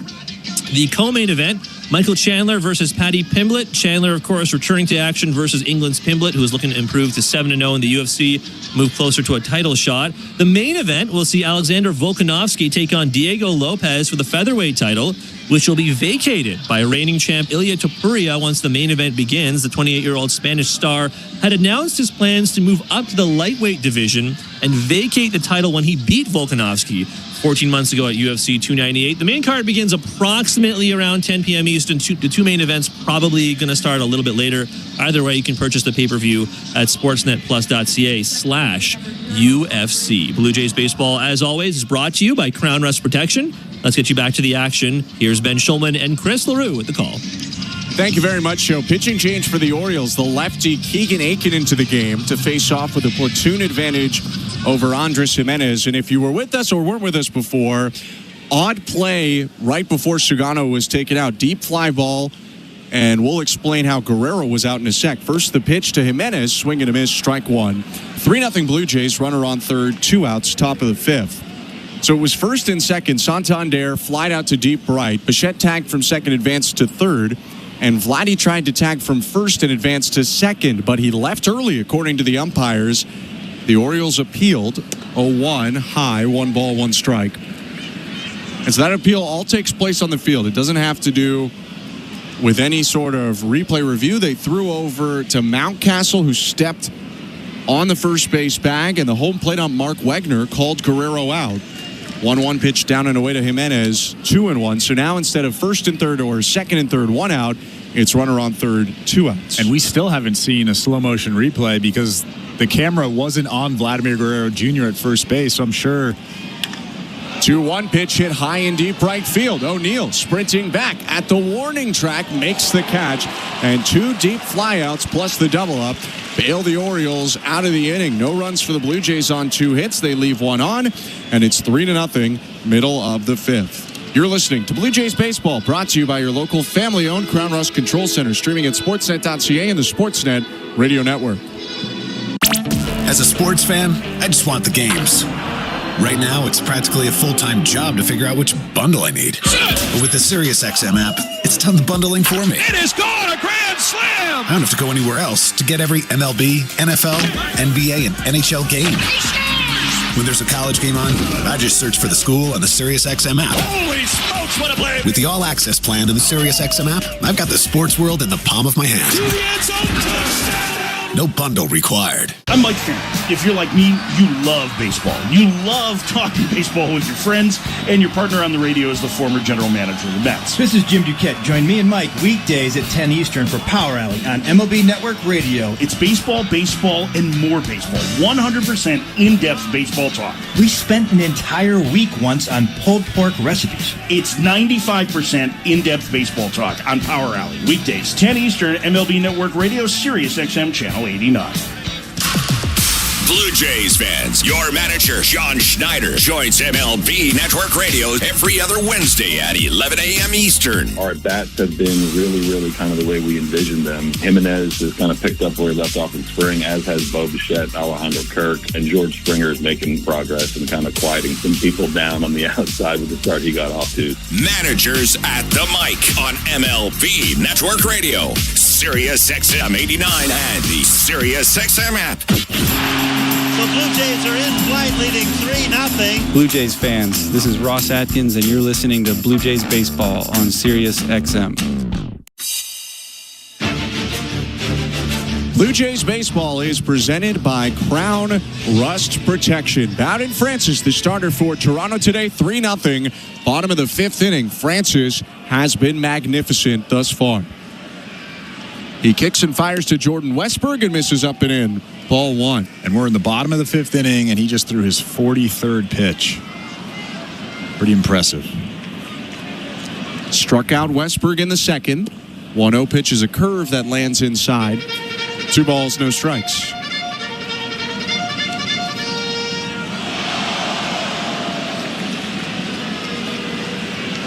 This extended run starting in the second half last year just keeps on going for Francis. His 2-0. Called strike at the knees. And he's arguably better than he was last year. And I don't mean the stats. Obviously, the box scores were phenomenal last year, and it doesn't get much better than that. I just mean the stuff. I think the command is better this year than it was last year. 2-1. Splitter swing and a miss. 2-2. I mean, how about that? Just flipping in that split finger behind in the count, 2-1. Not many guys can do that. Not many guys have that comfort level with their off-speed pitches. He threw it right down the middle. His 2-2. Swing and a miss, strike 3. Doubled up on the splitter, and he gets Westberg for a second time today. And what I think Bowden Francis is doing now is he trusts the movement of that split finger so much that all he's doing is just throwing it down the middle. He throws it down the middle. He lets it work either down sometimes. Sometimes it has that fade to it, but I mean, he has just total control of that thing right now. Welcome to the Timbermark broadcast booth. He's Chris LaRue. I'm Ben Schulman. 1 out, and Jordan Westberg at the plate. Part of me, Cedric Mullins, the pitch. Outside, ball 1. For Francis, this career-altering run began at this ballpark last year on July 29th. 1-0. Low 2-0. He had gone down to AAA for a little bit, made a couple starts with Brian Servin catching him there, working on the splitter. Hadn't really used it a ton in his first stint last year with the Blue Jays. He came back and really started throwing it against Baltimore. 2-0 curve, misses downstairs, ball 3. And then he went out there, and we didn't really realize it was happening in the moment. I was there on site with the Sportsnet television broadcast. 5 2/3 from Francis, 3 earned runs. It didn't blow your socks off as the 3-0 lands in strike 1. But it was the first time he really started implementing it. And then a couple starts later, he's threatening no-hitters.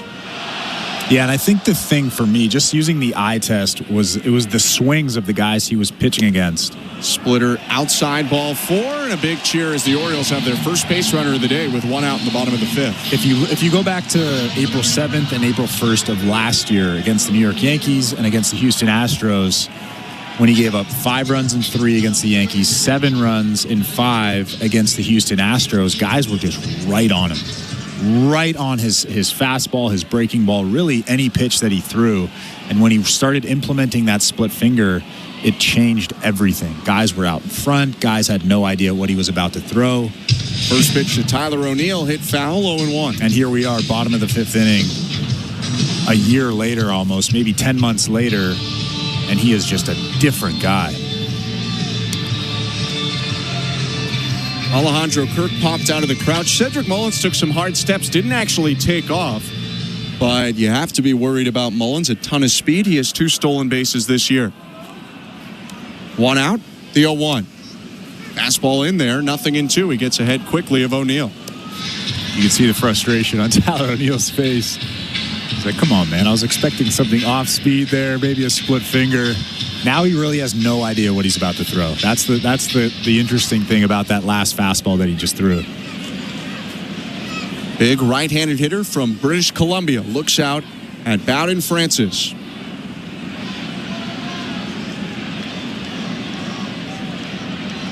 The 0-2.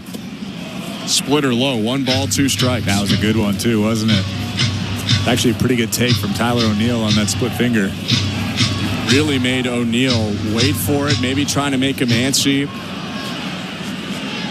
He'll ask for a new baseball now as he tries to figure out how to attack Tyler O'Neill, a 30-homer guy with the Red Sox last season. 3-0 Blue Jays with 1 out in the bottom of the 5th. Mullins is on first base. Francis deals. Low with the splitter again. 2 balls, 2 strikes. And now I'm sure Tyler O'Neill's thinking there's no way he throws 3 split fingers in a row. So he might be sitting or guessing fastball. I mean, if I'm Bowden Francis in this situation, I'd probably throw a 4-seamer up. Throwing 3 split fingers in a row is usually pretty risky. He got him on a fastball in the 2nd inning, popped him up to short. 2-2. Fastball inside, snap throw to first, and a dive back from Mullins as Guerrero tries to fake that it got past him. Mullins wasn't fooled. I don't think Mullins saw him do that. I was fooled. I thought that ball got by him. But he looked and took a hard step down the right field line and then turned around with the baseball. Pitch missed, so it's a full count. Vladdy was just laughing with Cedric Mullins, but Cedric Mullins wasn't laughing. The 3-2. Looping line drive just past third, caught by Bo Bichette on the run. Somewhere between a humpback liner and a pop-up, Bichette went onto the outfield grass to make the play. O'Neill absolutely tied up on that splitter. There are 2 down. Yeah, that's such a tough pitch to expect a pitcher to throw if you're a hitter. It's a 3-2 count. You think that he's in trouble. He'll go back to the fastball. And all of a sudden, Bowden Francis just flips that split finger in there. Just absolutely blew him up. 2 outs, still Mullen on first. And Heston Kjerstad up. The pitch. Fastball hit on the ground sharply, foul. 0-1. Mullins had taken off for second. He'll jog back to the bat. You mentioned the Orioles still waiting for Kjerstad to break out. He's a guy who hasn't had that much opportunity. He was blocked for a while in the outfield by Mullins, Austin Hayes, and Anthony Santander playing there almost every day. 0-1. In the dirt, 1 ball, 1 strike. Isn't it tough to imagine the 2nd overall pick being blocked? Most teams would move a guy for that 2nd overall pick to come up, but the Orioles had an embarrassment of riches, really. And this isn't the 2nd overall pick last year or 2 years ago. This is 5 years ago now, nearly. The 1-1. Swing and a fly ball center field. Racing back, Lucas on the warning track, looking up. It's out of here.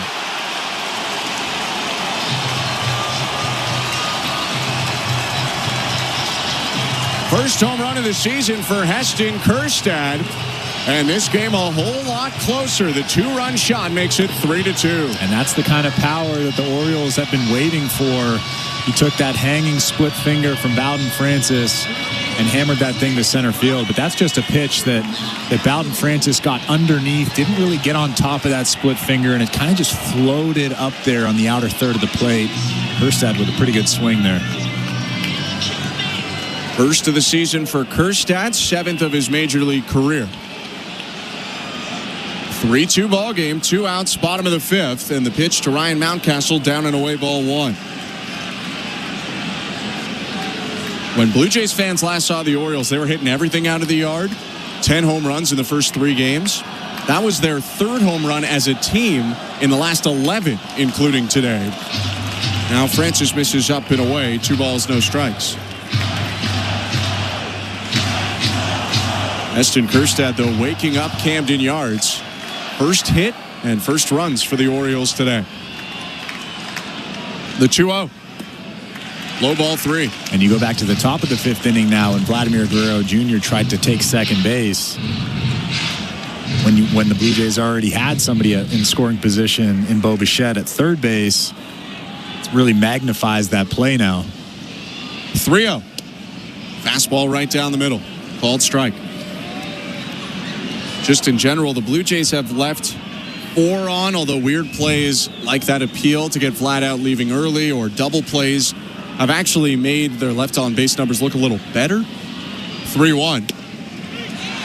Called strike. Mountcastle was leaving for first. He's on the lefty hitting side of the plate, but he'll walk back across home plate and get ready for a full count pitch. Bit of a gift there, but Alejandro Kirk with a nice job framing that. You could hear the crowd booing, and watching the replay, looks like a strike, but didn't look like a strike when he threw it.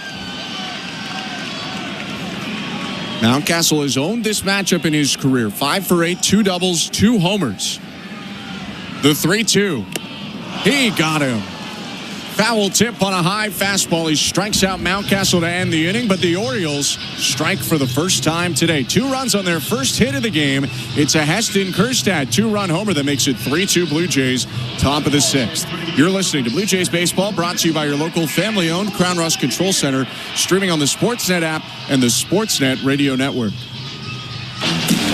Sportsnet Plus is the streaming home of the Blue Jays. Oh, what a catch! Stream over 150 Blue Jays games all season long. You won't see this anywhere else. Including pre- and post-game coverage with Jamie and Joe on Blue Jays Central. One of the best in the game right here. Watch all the Blue Jays action wherever you are, at home or on the go. Don't you love baseball? Plans start from $24.99 a month. We are good to go. Subscribe at sportsnetplus.ca. One of the best in the game at receiving the ball. He's about as good of a strike zone controller as the Blue Jays have. To a team of elite defenders, he is Captain Kirk, a game caller in unison with this pitcher. Does he ever have a knowledge of the strike zone? Framing pitches with precision and a steady hand. Kirk's done it again. Be one of the first 15,000 fans at the ballpark on Wednesday, April 30th to get your Alejandro Kirk bobble arm.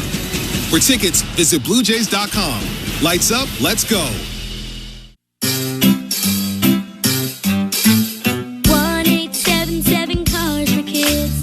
KARS Cars for Kids. 1-877 Cars for Kids. Donate your car today. Donate online at carsforkids.ca. That's cars with a K. Pickup is quick and easy. You'll benefit a child and get a maximum tax credit. 1-877 Cars for Kids.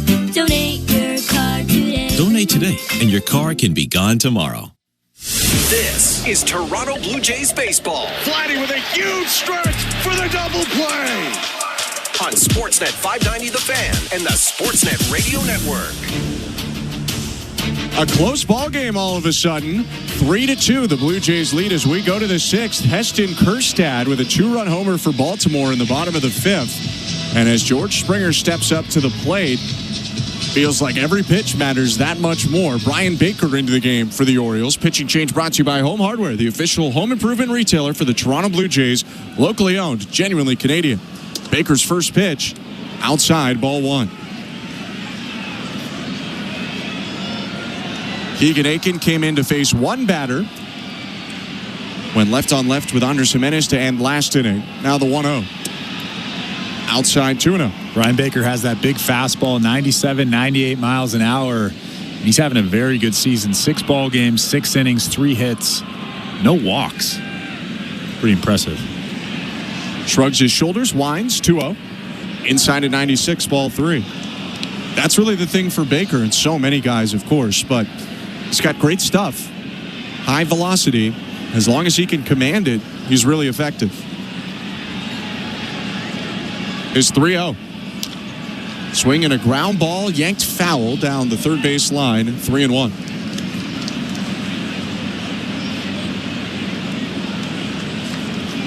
Baker made his major league debut as a Blue Jay in 2021, pitched 1 game for Toronto. The other 137 major league appearances have been in the orange and black of the Baltimore Orioles. Righties 3-1. Way upstairs, ball 4. Springer takes a leadoff walk. And just to give everyone an update at the Masters, Corey Connors is now in second place at 8 under all by himself. Bryson DeChambeau is in third place now. Out of town scores brought to you by St. Louis Bar and Grill. He is chasing Northern Ireland's Rory McIlroy. I believe I have that right. Northern I have no Ireland. idea. I think it's right. Runner on first, nobody out. Will Wagner to the plate in the top of the 6th. 3-2 Blue Jays. Baker's pitch. Fastball inside, ball 1. 1 strike so far for Baker in 6 pitches. And after that pitch, Brian Baker actually was asking Mark Wagner where that pitch was. It was actually pretty far off the plate inside. It's a fiery guy, Baker. 1-0. Really good pitch there. Changeup dropped in. Called strike. 1-1. Yeah, that split finger, that changeup almost has split finger action to it. A lot of depth. Tough pitch. Right on left here. Baker set. And the 1-1. Fastball fouled away. 1-2. This was a big spring for Brian Baker. He was in competition for the back end of the bullpen. And he was out of options. So either he was going to be on the Orioles or exposed to waivers and potentially could be with another club. Made the team, though. Some injuries made it a little bit easier of a pathway. 1-2. Swing and a foul off again. And he didn't have a great spring training. 8 1/3 innings, 7 hits, 5 runs allowed. That's a 5.40 ERA. But I'm sure Brandon Hyde thinks this guy's got great stuff. If he can command that baseball, he's going to be good for us. And sure enough, here he is. The 1-2. Called strike 3. Through that comeback change again, started like it was going to hit Will Wagner, dropped over the plate, 1 out. That's such a tough pitch, especially when the 2 previous pitches were 4-seam fastballs at the top of the strike zone. And that's tough for Will Wagner right there. Good changeup.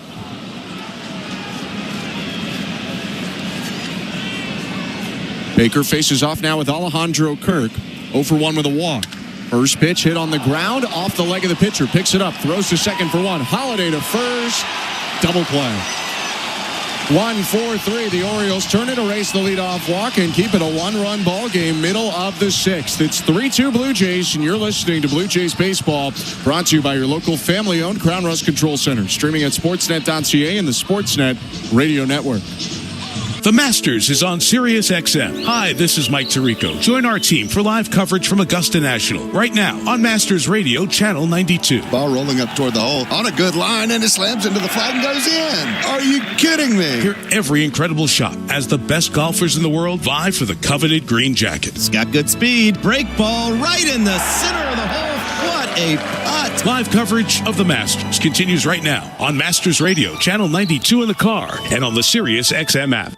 Every night after the final out, the Round Trip Roundup brings you the scores, highlights, and analysis from every game across Major League Baseball, all in less than 30 minutes. Swung on and missed, strike 3 and a no-hitter. It's the perfect way to get caught up on all the night's biggest home runs and best performances. And a high drive, deep right center. It's the Round Trip Roundup on MLB Network Radio every night on SiriusXM Channel 89 and every morning on the SiriusXM app. While you're listening to this game on SiriusXM, we're talking about the latest odds and prop bets for this and every game on Sports Grid Radio. The under's minus 125. Heavy juice to the under. Every home run hit and every strikeout thrown can change the line. I can't for the life of me figure out how you can favor a team that never wins, ever. If you're looking for sports talk centered around the latest odds and prop bets for games, races, tournaments, or any sporting event, Sports Grid Radio, SiriusXM, Channel 159. Blue Jays fan, no matter where you are, you won't miss a pitch with the SiriusXM app. Hear every game all season long. Download the SiriusXM app and search Blue Jays. At Radio Network. Bottom of the 6th inning, Blue Jays 3, Orioles 2. Thanks for tuning in today. I'm Ben Schulman alongside Chris LaRue. Bowden Francis back out on the mound, made his lone mistake of the day in the 5th inning after walking Cedric Mullins for his first base runner allowed. He served up a splitter that was more middle of the plate to Heston Kjerstad. Kjerstad hit it out for a 2-run homer. But Francis remaining in. He's only on 68 pitches. He'll go third time through this inning, facing Jackson Holliday, Gunnar Henderson, and Adley Rutschman. Yeah, outside of that kind of hanging split finger, I mean, he's been incredible. 1 hit, 1 walk in his 5 innings of work. Deals to Holliday, the 9-hitter. Swing and a ground ball to second. Shuffling to his right. It's picked up by Jimenez. 1 pitch, 1 out. 70 pitches now with 1 out in the bottom of the 6th. I mean, he is just commanding his pitches all over the place right now.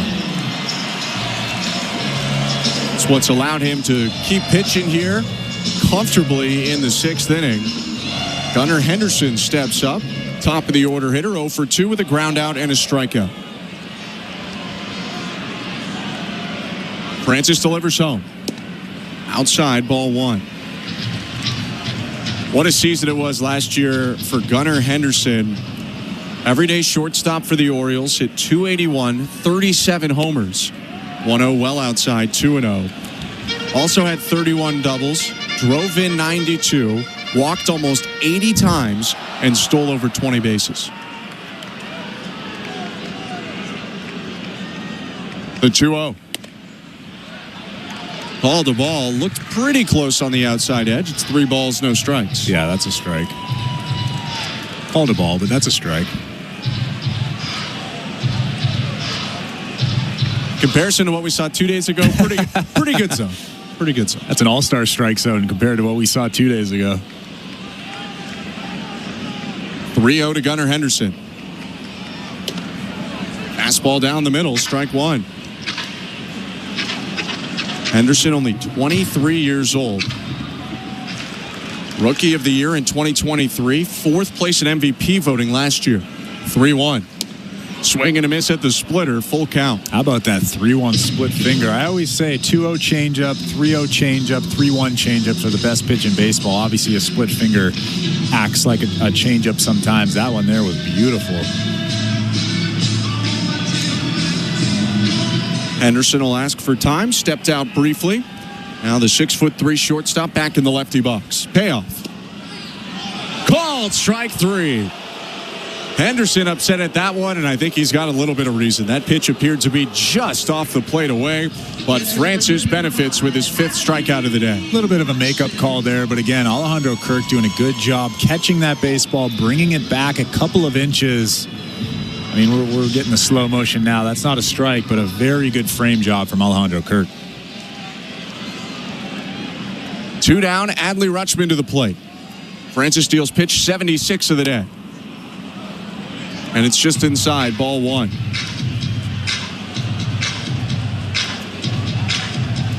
Adley Rutschman 0 for 2 today. He does have a 6-game hit streak going, although it's not the loudest streak. It's 1 hit in each of the 6 games, and it's all singles. 1-0. Outside, 2-0. It's actually a streak that's overall still hurt his numbers. He has an on-base plus slugging below 700 in that time. The 2-0. Swing and a high fly ball. Deep right field, and we are tied.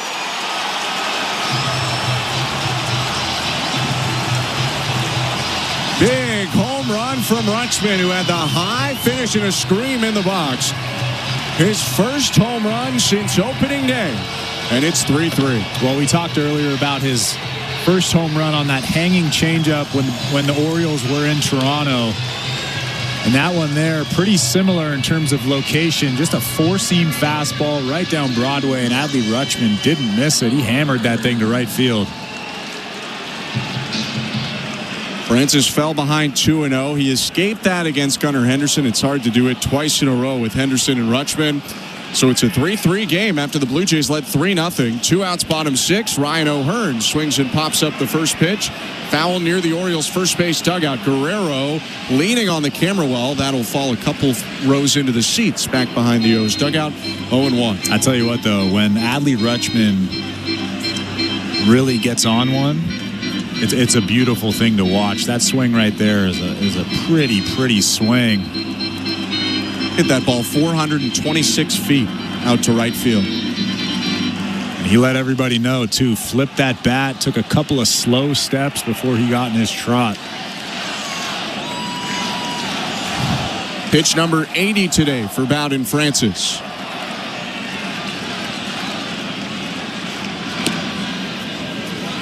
Just outside, 1-1.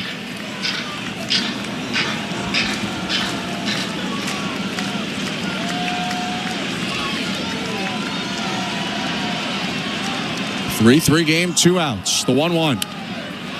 Popped up foul again, 1-2.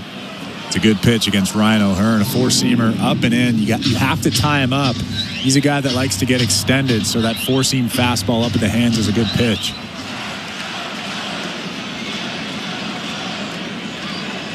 The 1-2. Outside, 2 balls, 2 strikes.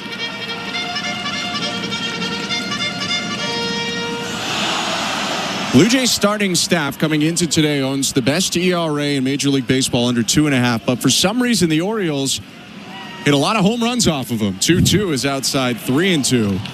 Obviously, the Blue Jays are the Orioles' most frequent opponent to start the year, a 4-game set, now playing them a second time. But they've hit 12 of their 14 home runs this year against the Toronto Blue Jays as a team. 3-2. Low ball 4. O'Hearn on with a walk, and time might be running out pretty soon here for Francis. Yeah, I think Pete Walker might come have a chat with him. Yariel Rodriguez is warming up in that Blue Jays bullpen. But I think you get out there, you give him a breather, kind of get your game plan together, and you go from there. While the mound meeting is going on, we can go to the St. Louis Bar and Grill out-of-town scoreboard. Corey Connors, Canadian at the Masters, in second place still, 8 under at the 13th right now. Rory McIlroy, 10 under at the 13th, is the leader. How about those names that are surrounding him? Bryson DeChambeau, McIlroy, Justin Rose, Ludwig Aberg. I didn't know how to say that. I believe he came in second last year at the Masters. So you got a lot of good players in the mix right now. And Corey Connors hanging with all of them. All of our out-of-town scores brought to you by St. Louis Bar and Grill. Mound meeting over. Jordan Westberg coming up. Francis trying to settle back in after the homer and the walk. He has struck out Westberg both of the times he's faced him today. The pitch. Hit foul, bounced off the dirt, then the head of Westberg and off to the right, 0-1. Don't look now, but I think Scotty Scheffler is now at 5 under. Sunday's going to be fun. New baseball for Bowden Francis in the 3-3 game. Bottom of the 6th, Ryan O'Hearn on first with 2 outs.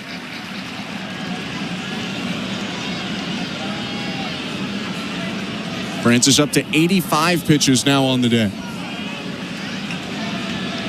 He sets, kicks and fires. In the dirt, blocked off the chest by Kirk. It rolls behind him, and O'Hearn takes off and slides into second safely. Hit Kirk on the side of the stomach and rolled behind him, and that was enough room for O'Hearn to get into scoring position. Yeah, Kirk usually good at blocking those baseballs, but for whatever reason, that baseball hit the right side of that chest protector and kind of got behind him a little bit. That's a tough play right there. He had tucked the right arm beside it, but it wasn't all the way pressed up, and it snuck in between his stomach and the arm. 1-1. Swing and a miss. Great splitter, 1-2.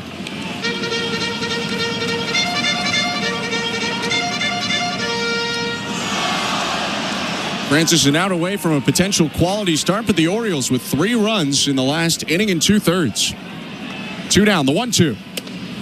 High with the heater, 2 balls, 2 strikes. I like that mix there. Splitter down below the strike zone, slow him down, and then speed him up with a fastball up. Now Jordan Westberg really has no clue what Bowden Francis is about to throw here. Go ahead run on second in O'Hearn. The 2-2. Fastball hit on the ground left side. Backhanded Bichette. Long throw to first. And it's not caught by Guerrero. Vladdy picks up the ball. O'Hearn at third. That one hit the dirt, I believe.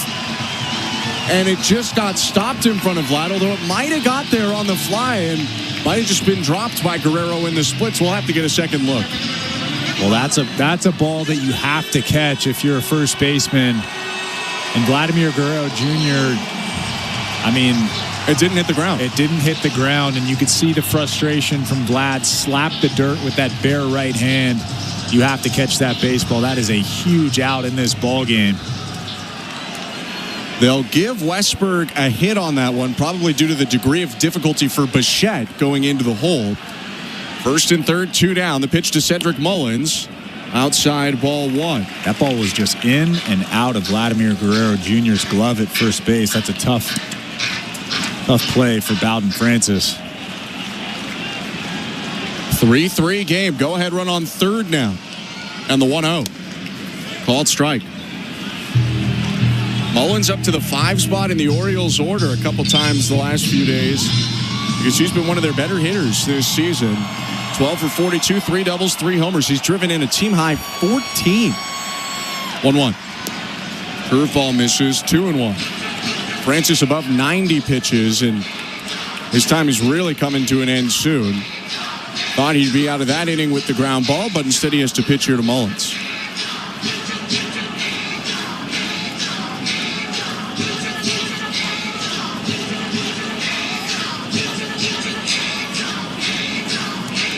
Joe Hearn on third, Westberg on first. 3-3 game, 2 outs, bottom of the 6th. The 2-1 to Mullins. Fastball hit foul, 2-2. Good pitch there. Good fastball on the black outside. Cedric Mullins is really good at hitting fastballs on the inner third. You have to stay away from him.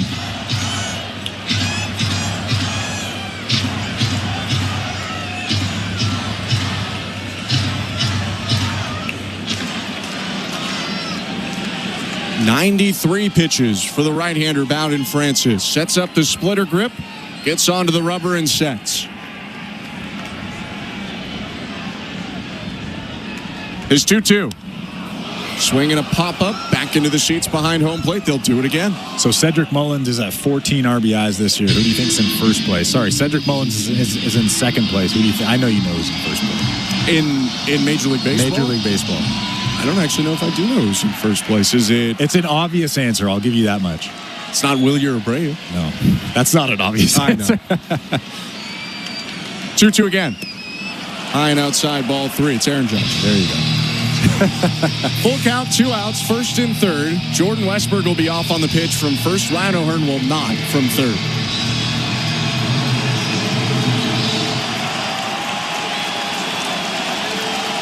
Crowd getting loud at Camden Yards. Rutschman tied it up this inning with a homer. They're trying to take the lead. The 3-2. Fastball hit well. Left field. Rodin racing back, and it's down and bouncing up against the wall. O'Hearn scores. Westberg scores. Mullins going to third, and he dives in there with a go-ahead 2-run triple. Well, Alan Rodin had a tough time coming up with that baseball. I don't know if they get Westberg at third, but Cedric Mullins was able to go from second to third base because Alan Rodin bobbled that ball out at the fence in left center. That's a big hit, and you have to go back to that bobble from Vladimir Guerrero Jr. at first base. That ball has to be caught. This inning is over if that ball's caught. Instead, the runs come in, and because it was a hit on the Guerrero drop, those are all earned runs against Bowden Francis. And that's going to be it for Francis's day. The lead is gone. The Orioles are up 5-3, and with that, there's a pitching change brought to you by Home Hardware, the official home improvement retailer for the Toronto Blue Jays. Locally owned, genuinely Canadian. Let's go back to our host, Show Ali. Thanks very much, Ben. Let's check in first on the Bet365 standings update. At Bet365, you can bet live in-game on game props, totals, and the money line. Download the app and find out why it's never ordinary at Bet365. 19+, play responsibly. Ontario only. Entering play today in the AL East. The Jays were in sole possession of first place at 8-6. The Yankees were 7-6. Second place for them.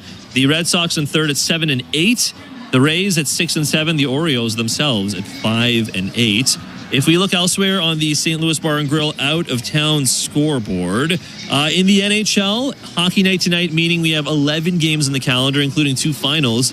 The Flyers beating the Islanders 4-3 in a shootout, and the Blue Jackets blanking the Capitals 7-0. Adam Fantilli scoring a pair of goals in the win. In terms of games going on right now, we got Rangers at Hurricanes. Just about 2 minutes to go for Rangers Hurricanes. Carolina leading New York 6-3, and with the loss here looking likely, the Rangers would be eliminated from playoff contention with a loss today. Elsewhere, you got Avalanche at Kings out west in Los Angeles. The Kings leading the Avalanche 4-2, end of 2. Later on tonight, we'll get Habs at Leafs on Sportsnet and the CBC. Puck drop just around 7 Eastern, 4 Pacific. Leafs on the first half of the back-to-back. It'll be Stolars in net tonight, Wall tomorrow. After the game is over, you can watch and listen to Leafs Talk on Sportsnet Plus and Sportsnet's YouTube page. Bunkus and McKee will have the post-game show. Because the Jackets already won today, the Habs can actually clinch a playoff spot tonight by beating the Leafs in regulation. So a few items on the line tonight in this game. Again, watch it on Sportsnet and the CBC. Blue Jays baseball, as always, is brought to you by Crown Rust Protection. Let's get you back to the action. Here's Ben Schulman and Chris LaRue. Thank you, Joe. The Orioles have scored 3 runs in this 6th inning and taken their first lead of the day, up 5-3. Bowden Francis knocked out with 2 outs and a runner on third in the bottom of the 6th. The Ariel Rodriguez is in to try to close out the inning.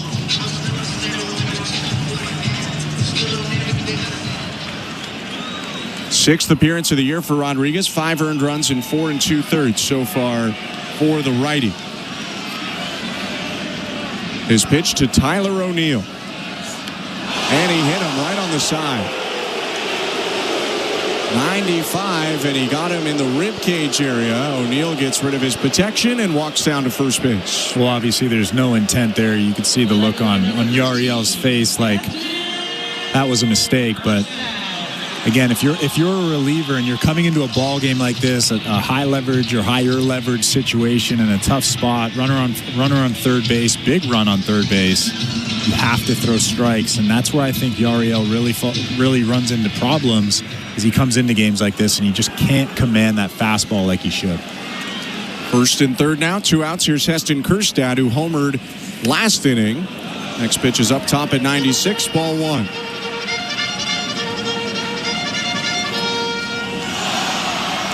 Blue Jays scored 1 in the first, 1 in the second, 1 in the third, while leaving some opportunities out there, but led 3-0. It's now 5-3 Baltimore. The 1-0. High 2-0.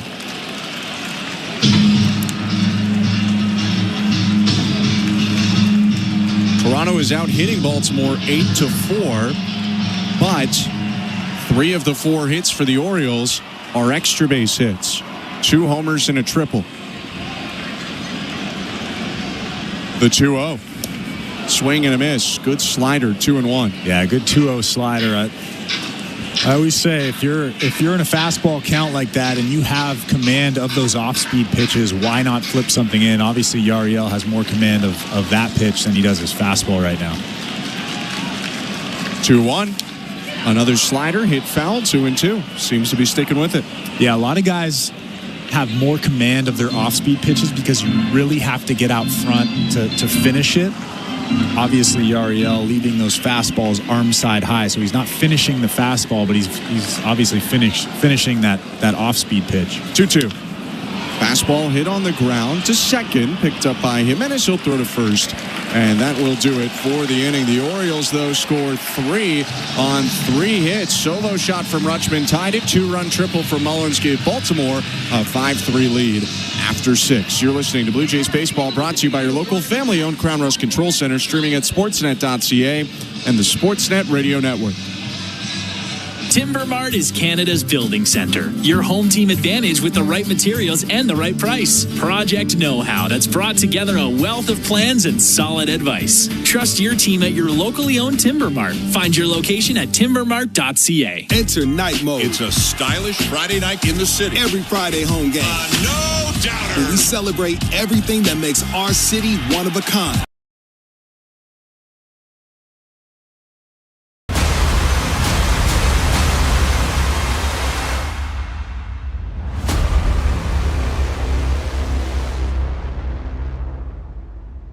Cheers, baseball fans. Thank you so much for hanging out with us during the Blue Jays game today. Now's the time. I just had to stop the show during our commercial break and say thank you. We appreciate you being here, hanging out with us. And we're doing big things with SickKids Hospital in Toronto. Right now, we are getting ready for our Playoff Pulse campaign. we are live for our Playoff Pulse campaign celebrating the NHL and NBA playoffs. And remember, last October, we did every game of the MLB playoffs, and we're going to do it again, hopefully this year, with our Blue Jays in the hunt for that beautiful trophy in October or November, depending on when the series ends. Thank you so much for hanging out with us. Thank you for supporting our mission to support SickKids Hospital and the great work that they do at that amazing place in our home, downtown Toronto. We'll see you back in the chat. Cheers, Insiders. Let's go, Blue Jays. Is brought to you by Home Hardware, the official home improvement retailer for the Toronto Blue Jays, locally owned, genuinely Canadian. Blue Jays bat from behind for the first time today, trailing 5-3 to the Orioles as we start the seventh. Brian Baker settles onto the rubber, looking in at Nathan Lucas. Right on left pitch. Fastball at 95, called a strike, 0-1. Baker threw a scoreless sixth, walked the leadoff hitter, then a strikeout and a double play. The 0-1. Swing and a liner, left field, and it's down in fair territory. A base hit rolling into foul territory in the corner. Lucas burning for second, has a leadoff double. Well, Nathan Lucas hit that baseball, and I'm pretty sure he thought it was foul into the stands. Took a quick look at it, and then realized it was going to bounce fair. Got on his horse, and he ends up with a leadoff double here. Fourth hit of the season for Nathan Lucas, his first extra base hit of the year. And Toronto couldn't have asked for a much better start to this inning than that as they try to claw back, trailing by 2. Here's Alan Roden. And before that, here's Brandon Hyde. He will walk out to the mound and take the ball from Brian Baker. So that'll end his day. A pitching change brought to you by Home Hardware, the official home improvement retailer for the Toronto Blue Jays. Locally owned, genuinely Canadian. As Yennier Cano walks in from the bullpen, we'll go back to our host, Show Ali. Thanks very much, guys. Let's have another quick check of the St. Louis Bar and Grill out-of-town scoreboard. Let's go back to the Masters. And Corey Connors right now on the 15th hole, still 8 under par right now, still in sole possession of second place. Rory McIlroy on the 14 through 14 is 10 under. You got 3 players tied for third at 7 under. Bryson DeChambeau, Justin Rose, and Shane Lowry, as this competition at Augusta continues. The third round going on today, so we'll continue giving you updates at the Masters throughout the weekend. Another reminder of UFC 314. That goes tonight in Miami. You got the main event, which will see Alexander Volkanovski take on Diego Lopez for the featherweight title. That title was actually, or I guess it will be vacated by reigning champ Ilia Topuria once that event actually begins. The 28-year-old Spanish star had announced his plans to move up to the lightweight division and vacate the title when he beat Volkanovski 14 months ago at UFC 298. The main card begins as usual around 10 Eastern. The 2 main events, including the co-main event with Michael Chandler and Paddy Pimblett, will probably start a little bit later. But either way, the pay-per-view can be purchased at sportsnetplus.ca/UFC. In the NHL, we were talking about earlier games that will happen a little bit later on tonight. Another reminder that Habs Leafs, puck drop of that game going just after 7 Eastern, 4 Pacific, will be on Sportsnet and the CBC. Leafs on the first half of a back-to-back. Anthony Stolar's in net tonight. After the game is over, you can watch and listen to Leafs Talk on Sportsnet Plus and Sportsnet's YouTube page. JD Bunkus and Sam McKee will have the post-game show. Elsewhere, the Jets are playing the Blackhawks in Chicago, 7 Eastern, 4 Pacific as well. Winnipeg can clinch their division if they get at least 1 point against the Blackhawks. So a regulation win or any result in overtime or a shootout will clinch the Central for the Jets. A similar scenario for the Golden Knights. They'll take on the Predators in Vegas, 10 Eastern, 7 Pacific. If Vegas beats Nashville in regulation, the Knights can clinch the Pacific Division. Blue Jays baseball is brought to you by Crown Rust Protection. Let's get you back to the action with the call. Here's Ben Schulman and Chris LaRue. Thank you, Show. Yennier Cano is in the game for the Baltimore Orioles after the leadoff double from Lucas. Alan Roden represents the tying run. No outs, top of the 7th. 5-3 Baltimore. The righty Cano deals home. Sinker outside, ball 1. Wicked sinker is the best pitch for Yennier Cano, but he also throws a pretty nasty changeup, a slider, and a four-seamer, mid to high 90s with the fastballs. 1-0. Called strike on the sinker, 1-1. Interesting, though, that Brandon Hyde goes to him here against a left-handed hitter like Roden. Lefties hit .286 off Cano last year with decent power. Right-handers 1-1. Swinging a line drive. Center field. Base hit. Charging in. Mullins to grab it. Lucas making the turn. A wide turn, but he decides to stop and go back at the advice of Carlos Fabulous. Second hit of the day for Alan Roden. First and third for the Blue Jays. Nobody out. Yeah, that ball wasn't hit very hard from Will Wagner. I'm sure if there was one out in this inning, Carlos Fabulous would have sent Nathan Lucas from third base. But with nobody out in the inning, there's really no reason to send him. You just keep him at third base. Lucas had to 360 on the Alan Roden base hit to make sure it got down. It did. Roden on first, Lucas on third. Bo Bichette to the plate. 3 for 3 day for Bo. A double, a run scored, and an RBI. Cano's pitch. Slider outside, ball 1.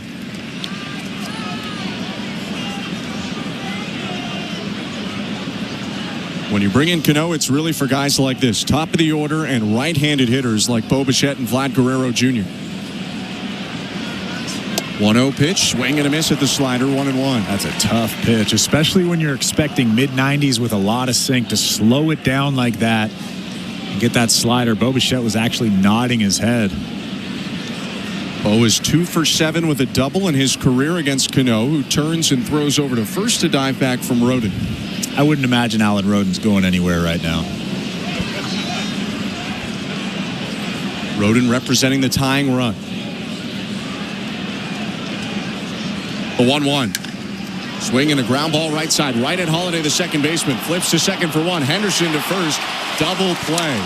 Run comes in to score, and Nathan Lucas to make it 5-4. But the bases are wiped clean on the 4-6-3 double play. Yeah, that's a tough double play for the Blue Jays. But like you said, the run comes in, and now it's just a one-run ball game. 5-4 Orioles. It's not the worst result of all the possibilities for the Blue Jays. It's certainly not the best result either, but one swing can tie the game. We saw Anthony Santander hit his first homer today. Here's Vladimir Guerrero Jr. still looking for his first. Cano's pitch. Outside ball 1. Cano is he's just so tough because there's so much run on that fastball. Even Bo Bichette, who's really good at those fastballs inside, had a tough time with that sinker. The 1-0. Slider for a strike, 1-1. Vladdy has had a tough time with Yennier Cano. He's faced him 13 times. He's 1 for 10 with 3 walks.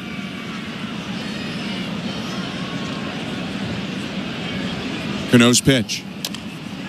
Hit on the ground, back to the mound. Cano creeps in, picks it up, throws over to first, and ends the inning. The Blue Jays get 1 on 2 hits, but do not make the most out of first and third. Nobody out. It's a run-scoring double play ball by Bichette that has it at 5-4 Orioles at the 7th inning stretch. You're listening to Blue Jays Baseball, brought to you by your local family-owned Crown Rust Control Center, streaming at sportsnet.ca and the Sportsnet Radio Network. Knock all your summer projects out of the park with Home Hardware, the official home improvement retailer of the Toronto Blue Jays and your DIY partner in making your dream home a reality. From gardens to garages, back decks to front doors, refreshes and renos, we're here to help you cover all your bases and make every summer project a home run. Visit any of our 1,000+ home hardware and building center locations where we're proud to be locally owned and genuinely Canadian. Barry, do you ever wonder why we fly north every year? Obviously, it's because of Armstrong bird food. I thought it was because of the weather or migration or something. Oh, Steve, you need to spread those wings and open your eyes, partner. Truth is, it's the seeds, the nuts, the berries, the good stuff. Armstrong's got it all. So all this time, you've been chasing snacks? Bingo! You think I'd flap these wings thousands of miles for anything else? Armstrong, Canada's premier bird food. The reason birds fly north. Find Armstrong at Canadian Tire, Home Hardware, and other fine retailers. Or learn more at ArmstrongBirdFood.com. Let's see some talent. Tuesdays on City TV. The stage is set for incredible performances. I think you're friggin' amazing. The judges are looking for the next $1 million act. You devastated the stage. That will leave you speechless. You make me laugh, You leave me in awe? That was amazing. All new Canada's Got Talent, Tuesdays 8, 7 Central on City TV, or stream it on City TV Plus. Hi, this is Tyler Heineman, and you're listening to Toronto Blue Jays Baseball on the Sportsnet Radio Network.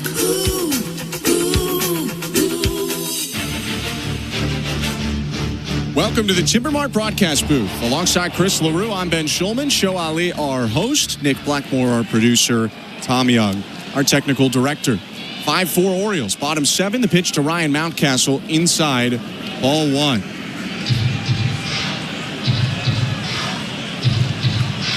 Blue Jays looking to come back in this game and try and break a perfect record for the Orioles in a way. The 1-0 called a strike, 1-1.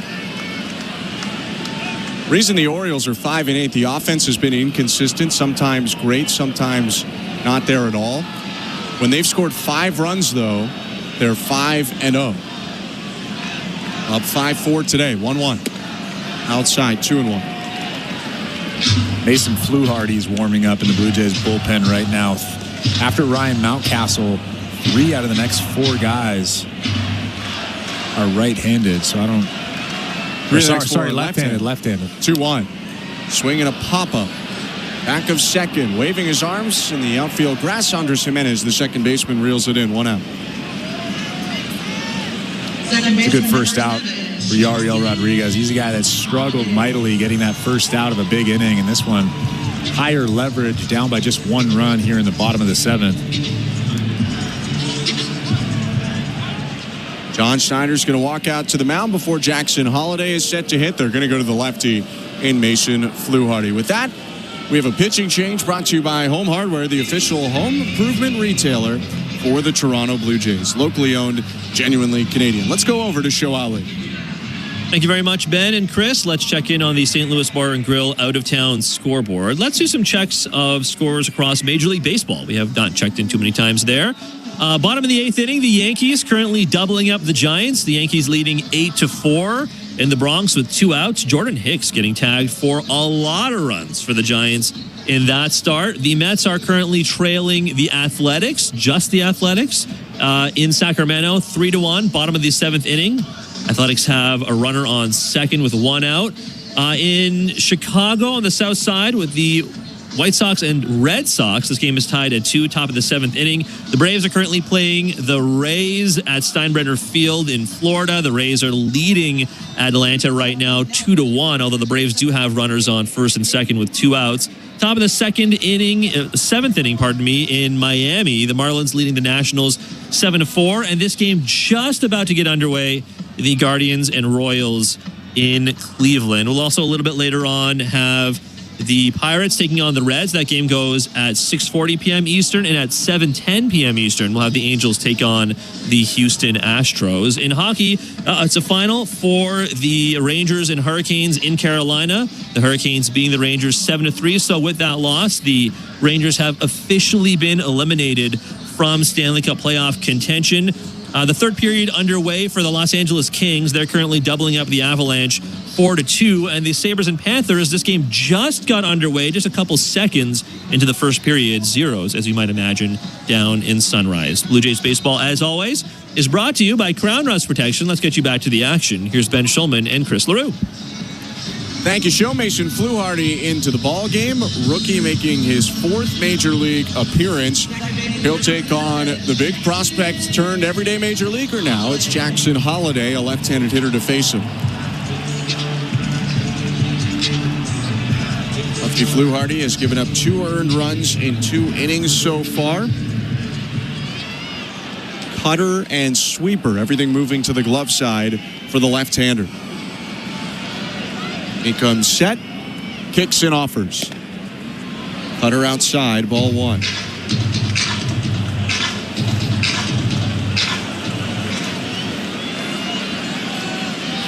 Five to 4 for the Orioles. 1 out, bases empty, bottom 7. And the 1-0 to Holliday. In the dirt ball 2. And again, a lot like Yariel Rodriguez, Mason Fluharty's struggled just a little bit to find that zone in high leverage situations. You have to come into a ball game like this, slow your heart rate down, and throw strike 1. Fluharty falling behind 2-0 here. His next pitch, called strike, 2-1. It's a big pitch. Behind in the count, 2-0 to a pretty good power hitter. You just flip in that breaking ball. I like that. You got to go after Holiday. I mean, obviously he's talented, but it's Gunnar Henderson next. The 2-1. Swing and a miss. Good cutter on the outside corner. 2-2. Another big pitch. Don't you wish you could come into a ball game and kind of erase the first two pitches and then just dot your next two like that and be ahead in the count 0-2? It's like a breakfast ball from Mason Fluharty.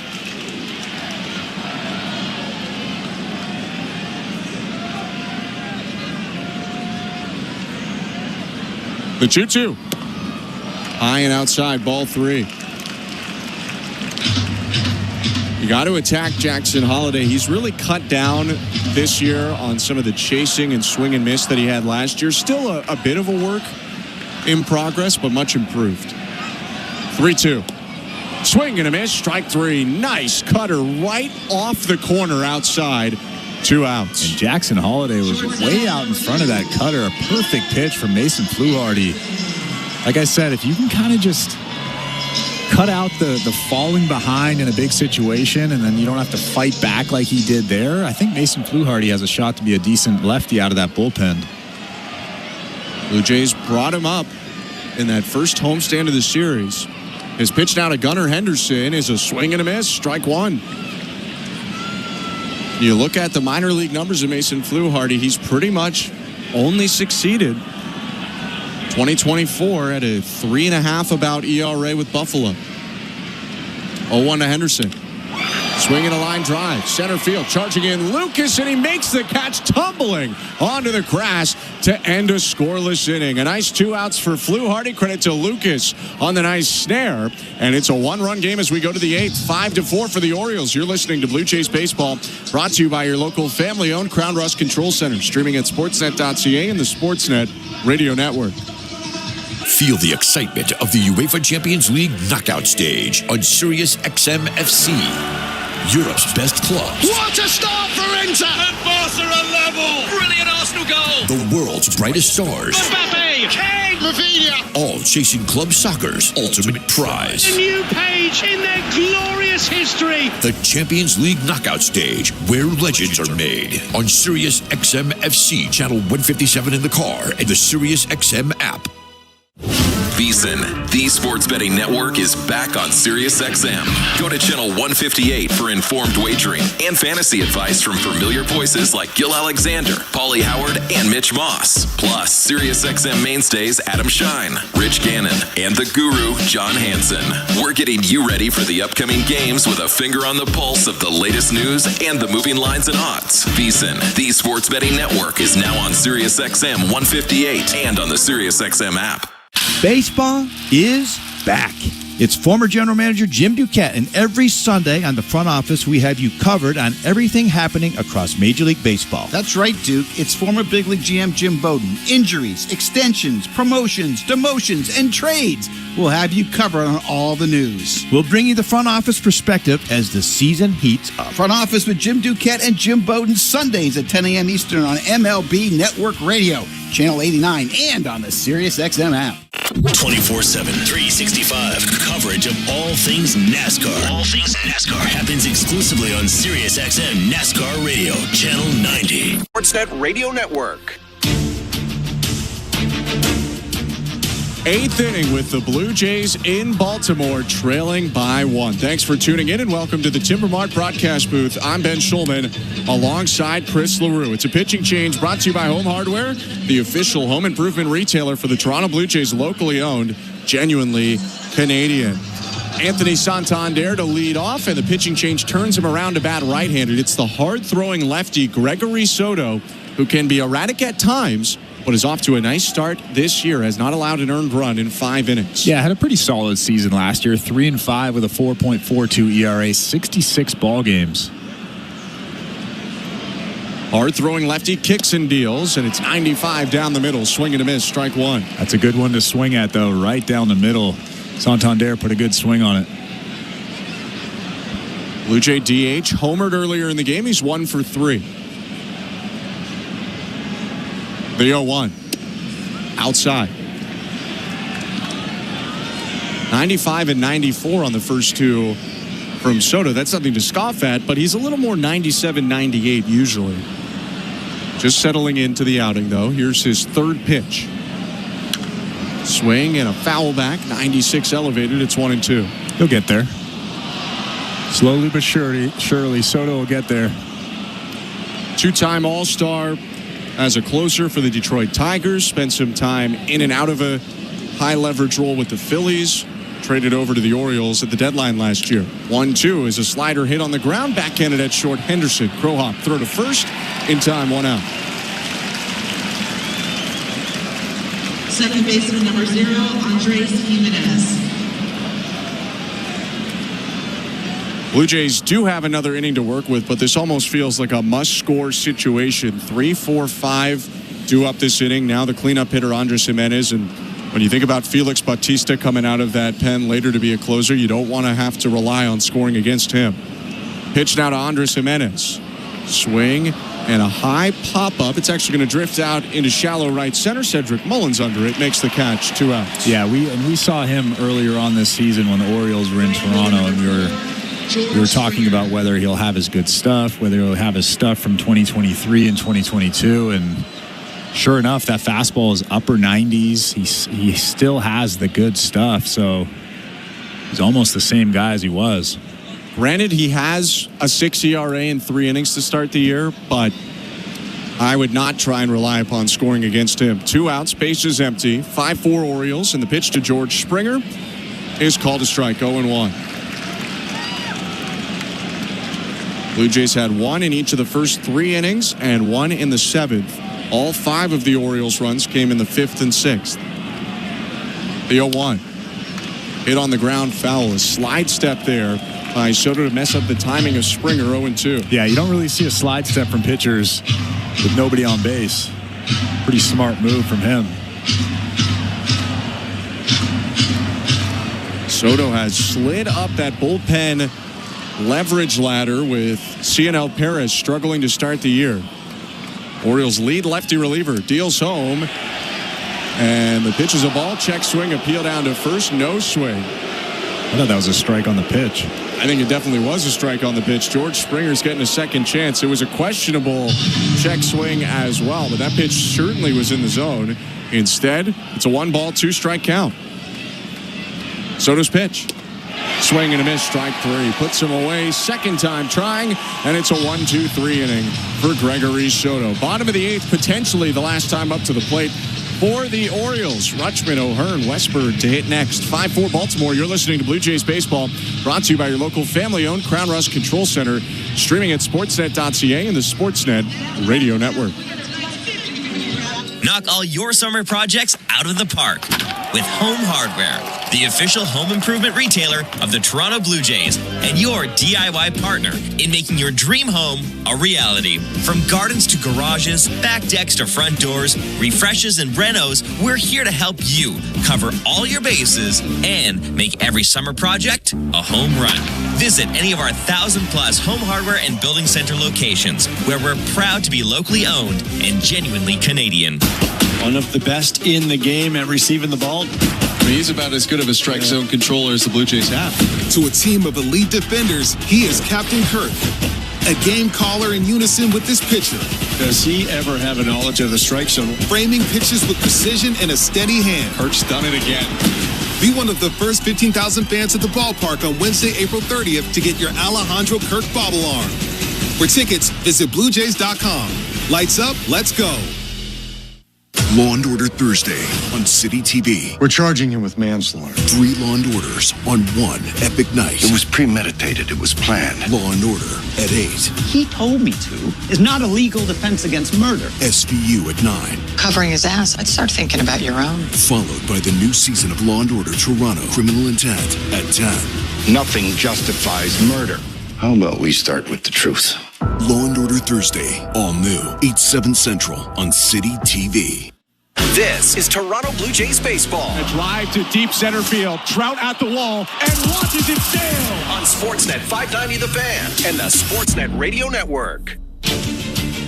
This copyrighted broadcast is presented by authority of Rogers Blue Jays Baseball Partnership and may not be reproduced or retransmitted in any form, and the accounts and descriptions of this game may not be disseminated without the express written consent of Rogers Blue Jays Baseball Partnership or the Sportsnet Radio Network. Orioles 5, Blue Jays 4. Adley Rutschman leads off the bottom of the 8th for Baltimore and takes outside from Mason Fluharty, 1-0. Fluharty, the lefty, against the switch hitter Rutschman, batting right, 1-0. Called strike. 1 ball, 1 strike.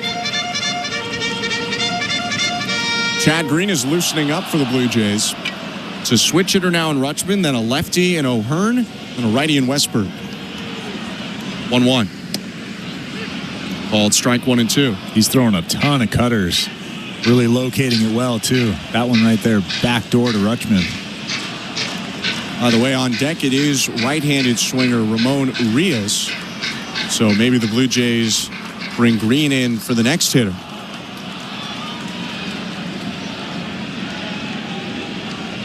Fluharty is set. And the 1-2. Outside, 2 balls, 2 strikes. It could also be one of those situations where wait and see. If he gets Rutschman here, maybe save Chad Green. Don't use him here in this situation, but I think he could be right. Fluharty, the second reliever for Toronto today. 2-2. Inside, ball 3. Had been away until he delivered that miss in.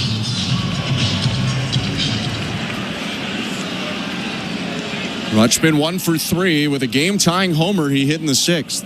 Orioles up 5-4. The payoff pitch. Swinging a deep drive right field. Springer racing back. Near the warning track, makes the catch overhead. 1 out. That's a good pitch. A cutter away and a 3-2 count. I like that. No need to throw a fastball there. Make Adley Rutschman go the other way. Pretty good pitch. So an out for Mason Fluharty, and he will stay in, it looks like.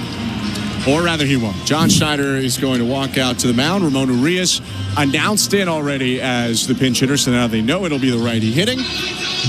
And this pitching change is brought to you by Home Hardware, the official home improvement retailer for the Toronto Blue Jays, locally owned, genuinely Canadian. After 3 solid outs from Fluharty, Chad Green about to come in. Let's go back to our bullpen with Show Ali. Thank you very much, Ben and Chris. Let's do a quick check of the St. Louis Bar and Grill out-of-town scoreboard. And another quick check of the Masters. Rory McIlroy now leading by 4 shots. He is 12 under par after an eagle, I believe, on the 15th hole. Elsewhere, Corey Connors is 8 under, still tied for second with Bryson DeChambeau. Shane Lowry, Justin Rose at 7 under. Patrick Reed, Ludwig Aberg at 6 under. And then they get into Jason Day, Scotty Scheffler, Matt McCarty at 5 under. Still lots to go. A couple more holes for the top of the leaderboard. And, of course, all of tomorrow as well for the final day at Augusta. Over in the NHL, hockey night tonight. 11 games on the calendar, including a couple of finals already. Earlier, the Flyers beat the Islanders 4-3 in a shootout. The Blue Jackets blanked the Capitals 7-0. Alexander Ovechkin did not play in that game. Adam Fantilli did score a pair of goals in the win. In terms of games just wrapping up, again, we had Rangers at Hurricanes wrapping up a couple minutes ago. Carolina winning 7-3 with the loss. The Rangers officially eliminated from playoff contention. The Rangers, unfortunately, become just the 4th team in NHL history to go from winning the President's Trophy the year before to missing the playoffs the next season.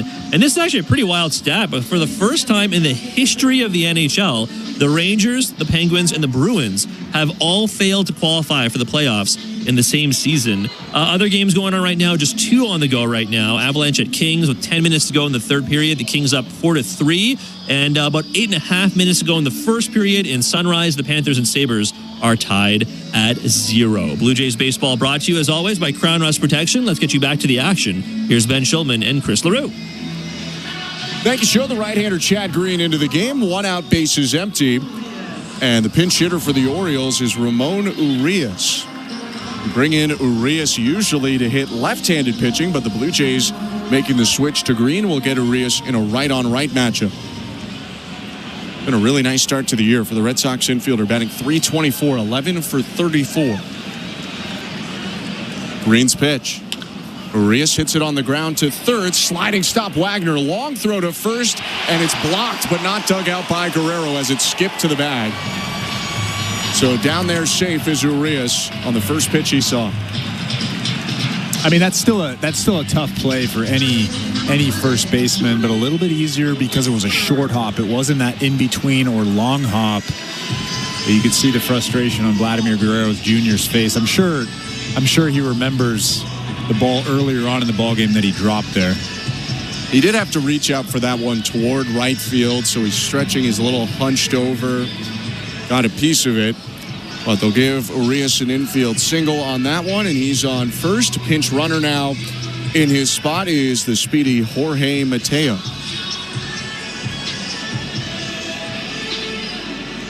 So half the bench gone for the Orioles just like that. Baltimore up 5-4. 1 out, bottom of the 8th.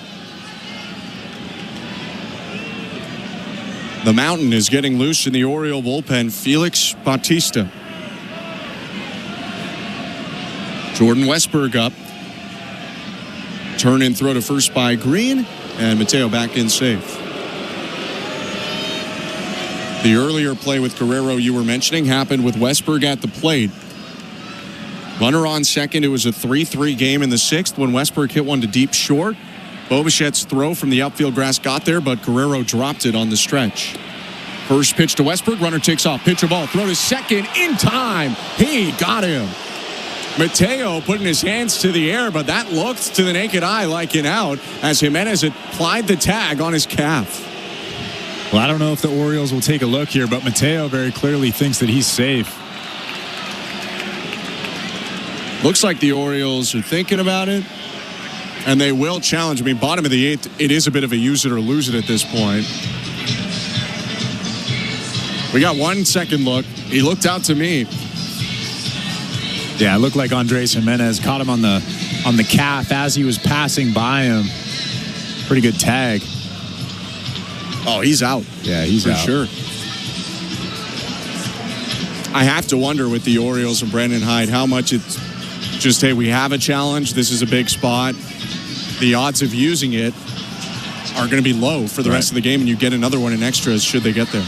Jorge Mateo, by the way, doesn't have a hit this season, but he has 3 stolen bases. There you go. This guy in the minors who had 6 stolen bases before getting a hit this year. I think he set a record. They're still looking at this one. Call on the field was out, and even if it was safe, I think they'd overturn it. This is pretty clear. Unless we're missing something big. I mean, we've seen every good angle that you can imagine, and it's pretty clear that Mateo's out here. Nice throw from Alejandro Kirk.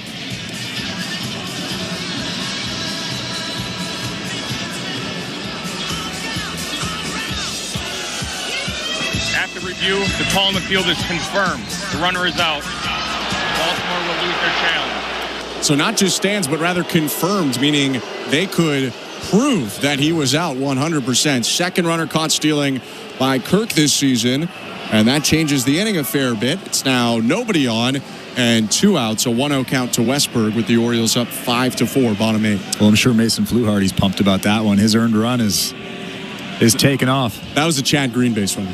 Chad Green. Green set the 1-0. Called strike, 1-1. Looking ahead to the bottom of the 9th, top of the 9th inning. Will Wagner, Alejandro Kirk, and Nathan Lucas are the scheduled hitters. David Schneider, Ernie Clement, Miles Straw, and Tyler Heineman on the Toronto bench. As Green fits the 1-1 in there to make it 1-2.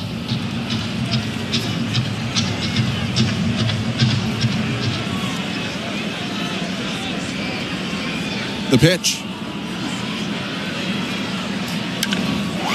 Swing and a line drive deep center. Lucas going back makes the catch and ends the inning. No runs on a hit. Nobody left for the Orioles. 5-4 Baltimore lead. We go to the 9th. 1 to tie, 2 to take the lead for Toronto. Wagner, Kirk, Lucas. 2 up. You're listening to Blue Jays Baseball, brought to you by your local family-owned Crown Rust Control Center, streaming on the Sportsnet app and the Sportsnet Radio Network. It's soccer's most thrilling league. Only the Premier League can make you feel like this. And now every match is on the SiriusXM app. Can you believe it? From the title race. This is remarkable. Keeps this title charge on track, surely. To the relegation fight. The impossible may still be possible. Hear every English Premier League match on SiriusXM FC 157 and the SiriusXM app. Just search for your favorite club.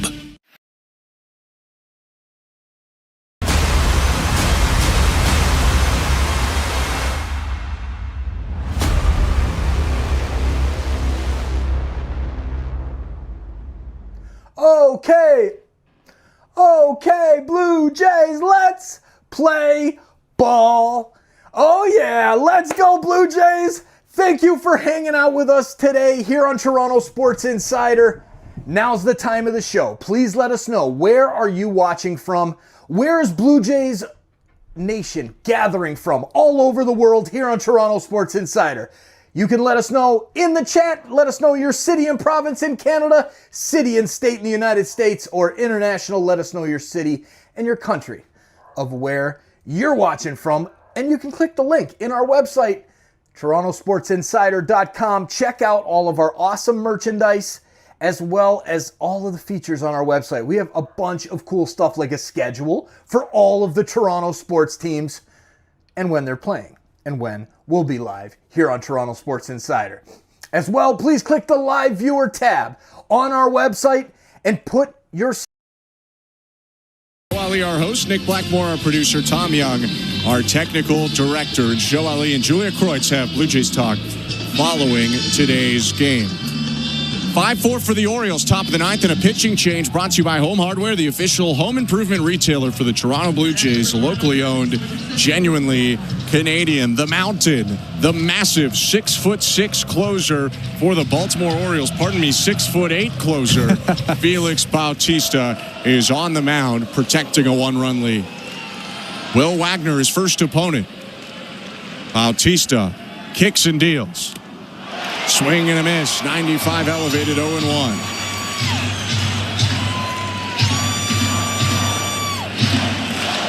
Three appearances for Bautista this year. He has surrendered 2 earned runs in 3 innings.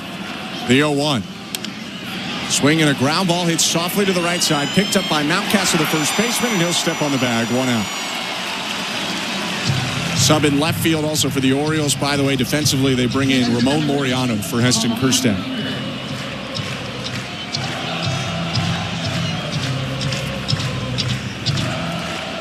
Now Alejandro Kirk to hit. Blue Jays have Schneider, Clement, Straw, Heineman on the bench. 5-4 Baltimore, 1 out, top of the ninth. Bautista's pitch. Down and away, ball 1. I think if you're Alejandro Kirk here, you need to be patient. There are times where Bautista struggles to throw strikes, and he's already fallen behind here, 1-0. Righty kicks and offers. Misses inside, 2-0. If you go back to March 31st against Boston, he threw 26 pitches when he gave up those 2 earned runs. He only threw 12 strikes.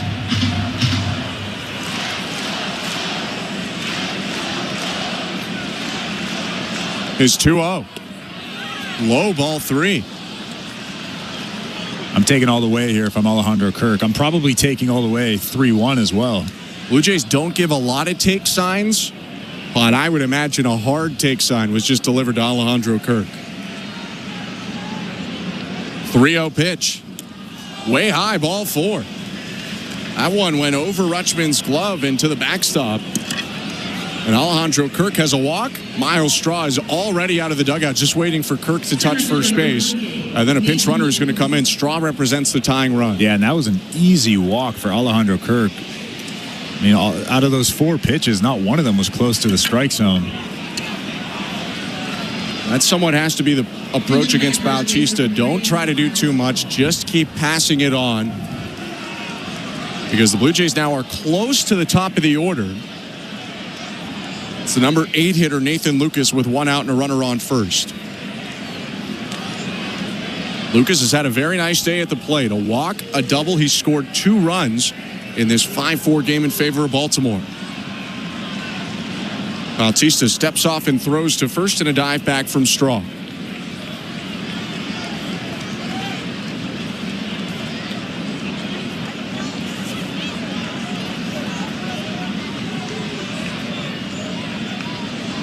Right on left. Here's the first pitch of the plate appearance. High and outside, runner goes. Throw bounces to second, not in time. They'll take a look at this for sure. That was a close play. A great dig by Gunnar Henderson at second base.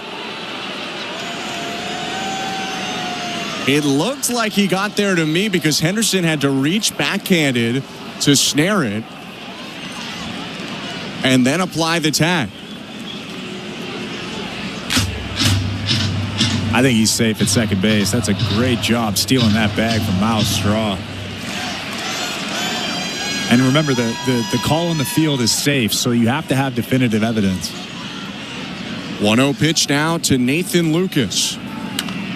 Swing and a foul back, 1-1. It's a huge stolen base. With the speed of Miles Straw, you hit a single to the outfield, more than likely this game is tied.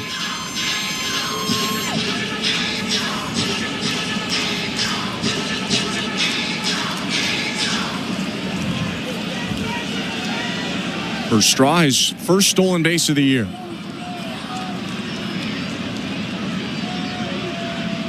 The 1-1. Swing and a foul off to the left, 1-2. That's a middle fastball at 96. Lucas just missed it. Yeah, that's not the 100-mile-an-hour fastball that we saw in 2023, 2022. Felix Bautista. I mean, I thought when we saw him in Toronto, I thought he looked the same, but obviously not the same guy tonight. There's 1-2. Outside, 2 balls and 2 strikes. A tough take for Lucas as that pitch just barely missed. Yeah, good take. You say tough take, I say good take. Tough to not swing at that pitch. Yeah. Felix Bautista making his return from late 2023 Tommy John. A look at second from the righty, the 2-2. Swing and a pop-up. Foul, third base side. And that one's going to get over the Blue Jay dugout and into the seats. All it takes is a little broken bat blooper. Bautista breaks a lot of bats, so you're ready out there if you're Miles Straw, ready to get on your horse. Straw leading off with the shortstop Henderson playing behind him. A look back from Bautista. The 2-2. Fouled right back. Floating splitter actually a little bit above the zone, and Lucas just tipped it behind him. Yeah, you can tell that Bautista kind of pushed that splitter, didn't really get on top of it, and that's what happens when you push the splitter. It just kind of floats up there. Well, he's got a slider as well. When Bautista is at his best, it's 100 with the fastball and just a wipeout splitter that might be even better than the heater. 2-2 again.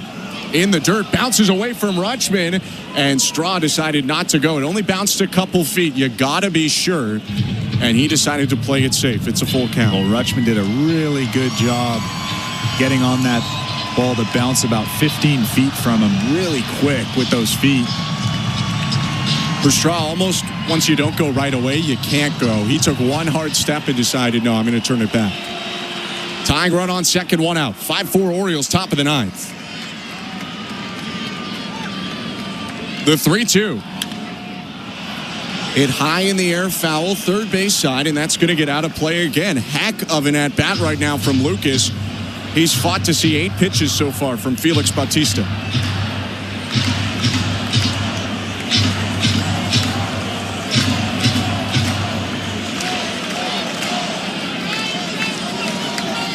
All the Blue Jays on the top railing of the dugout.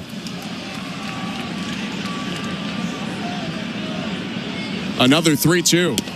Outside, ball 4. What a walk there from Lucas to keep the line moving. Now Toronto has the go-ahead run on first. How about that? Against one of the game's best closers, you can see the frustration. Bautista letting out a little bit of a yell there after throwing that ball, but how about that at bat?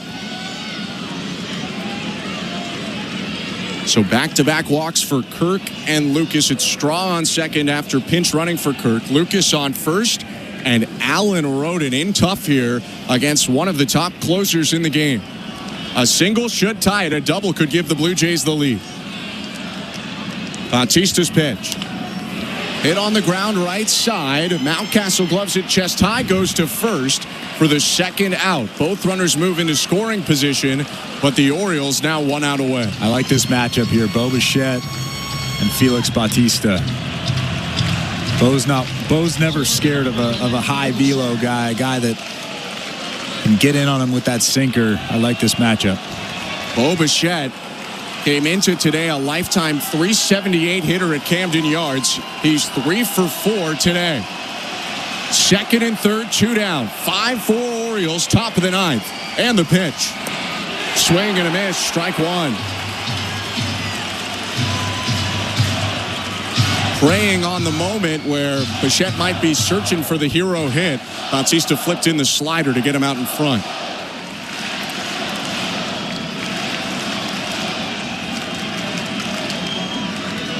Now the 0-1.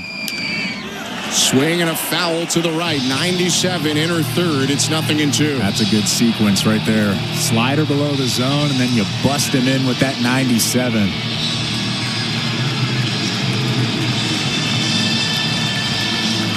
A single in the outfield could give the Blue Jays the lead with second and third. One more strike and the Orioles win it. The 0-2. In the dirt. And a run-saving block by Rutschman as it went a little bit into the catcher's equipment, but not enough to call any sort of violation. 1-2. That's so big when you're a pitcher out there with a big run at third base and you have a catcher that you have confidence in that can block those tough sliders like that one right there. 1 ball and 2 strikes. Lucas on second, Straw on third, 2 outs. And the pitch to Bo Bichette.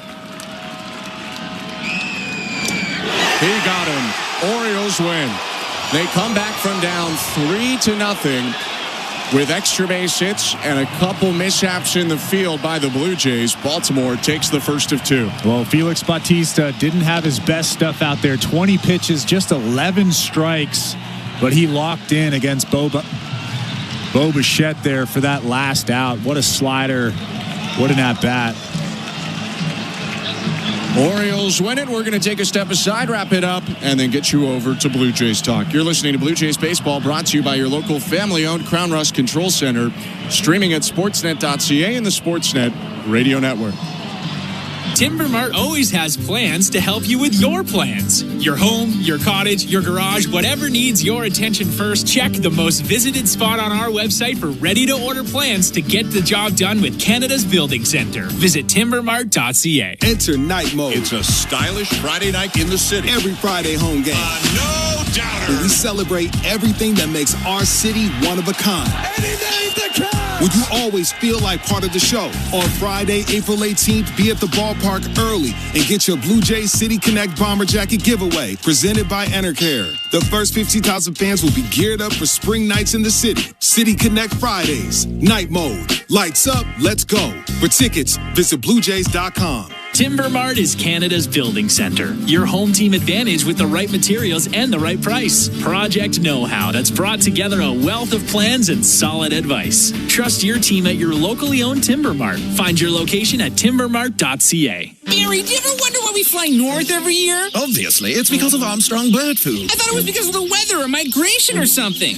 Oh, Steve, you need to spread those wings and open your eyes, partner. Truth is, it's the seeds, the nuts, the berries, the good stuff. Armstrong's got it all. So all this time, you've been chasing snacks? Bingo! You think I'd flap these wings thousands of miles for anything else? Armstrong, Canada's premier bird food. The reason birds fly north. Find Armstrong at Canadian Tire, Home Hardware, and other fine retailers. Or learn more at ArmstrongBirdFood.com. At Crown Rust Control Center, protection runs deep. Because every Crown Rust Control Center is owned by a local family who cares beyond business. Your Crown Rust Control Center is 100% committed to their product, to you, to their community, which is your community. Protecting you and what matters to you is equally important as protecting your vehicle. Did you know spring's the best time of year to protect your vehicle from rust? For a special spring offer, find your local family-owned Crown Rust Control Center at crown.com. Hey, this is David Schneider. You're listening to Toronto Blue Jays Baseball on the Sportsnet Radio Network.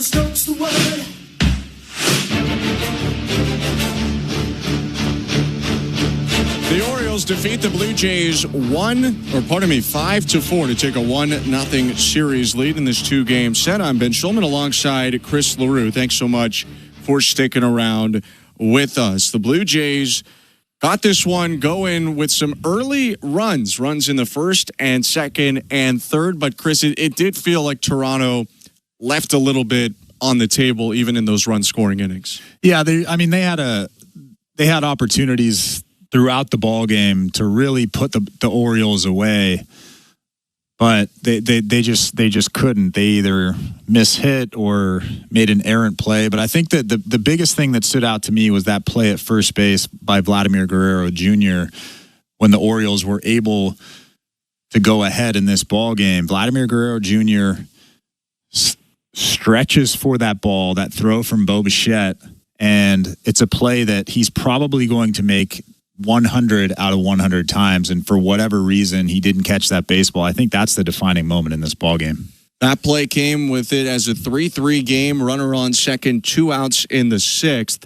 And because that ball was not caught on a deep ground ball to short that pulled Bichette onto the outfield grass. By the way, throw got there in the air from Bichette. Because the play wasn't made, the inning continued, and Cedric Mullins, the next hitter, would hit a full count pitch to the left center field wall for a 2-run triple to give the Orioles the lead. Blue Jays got back one, but couldn't get back into the game against the back end of that Orioles bullpen, and it made it that play and some other things made it one of the tougher days Bowden Francis has had, at least statistically, in a long time. 5 2/3, 4 hits, 5 earned runs, 2 walks, and 5 strikeouts. Yeah, if you look at the box score, you'll probably think to yourself, Bowden Francis had a terrible day.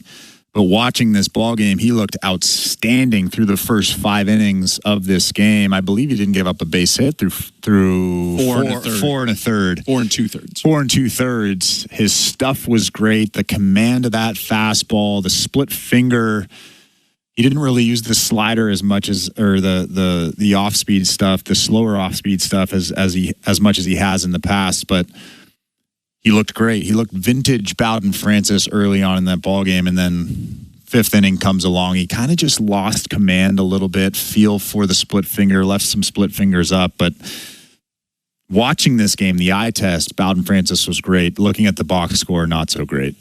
And because of that big comeback, Francis takes the loss in a 5-4 win for the Orioles today. Blue Jays, 4 runs on 10 hits, 1 error, 6 left on base for the Orioles. 5 runs on 5 hits, no errors, 2 left on base. Brian Baker, 1-0, picks up the win in relief. Bowden Francis, 1-2 after the loss. First save of the year for Felix Bautista. First save since he came back from that torn UCL. A 2-hour, 37-minute affair in front of over 22,000 at Camden Yards. And the Orioles sink the Blue Jays. Baltimore now 6-8, and Toronto 8-7, and no longer with that lead atop the division. But the Blue Jays have an opportunity to make it up tomorrow at 1:35 Eastern. They rematch against the Orioles, and Jose Barrios looks to get back at them after Baltimore got to him in the season opener. It'll be Barrios against the young lefty Cade Povich for Baltimore. Again, 1:35 Eastern is the scheduled time of first pitch. We hope to see you then. And we thank you for tuning in today. From our technical director, Tom Young, our producer, Nick Blackmore, our host, Show Ali, and my partner, Chris LaRue, I'm Ben Schulman. Hope you have a great rest of your night, and we'll see you tomorrow. But stick with us for now, because Blue Jays Talk with Show Ali and Julia Kreutz starts right now.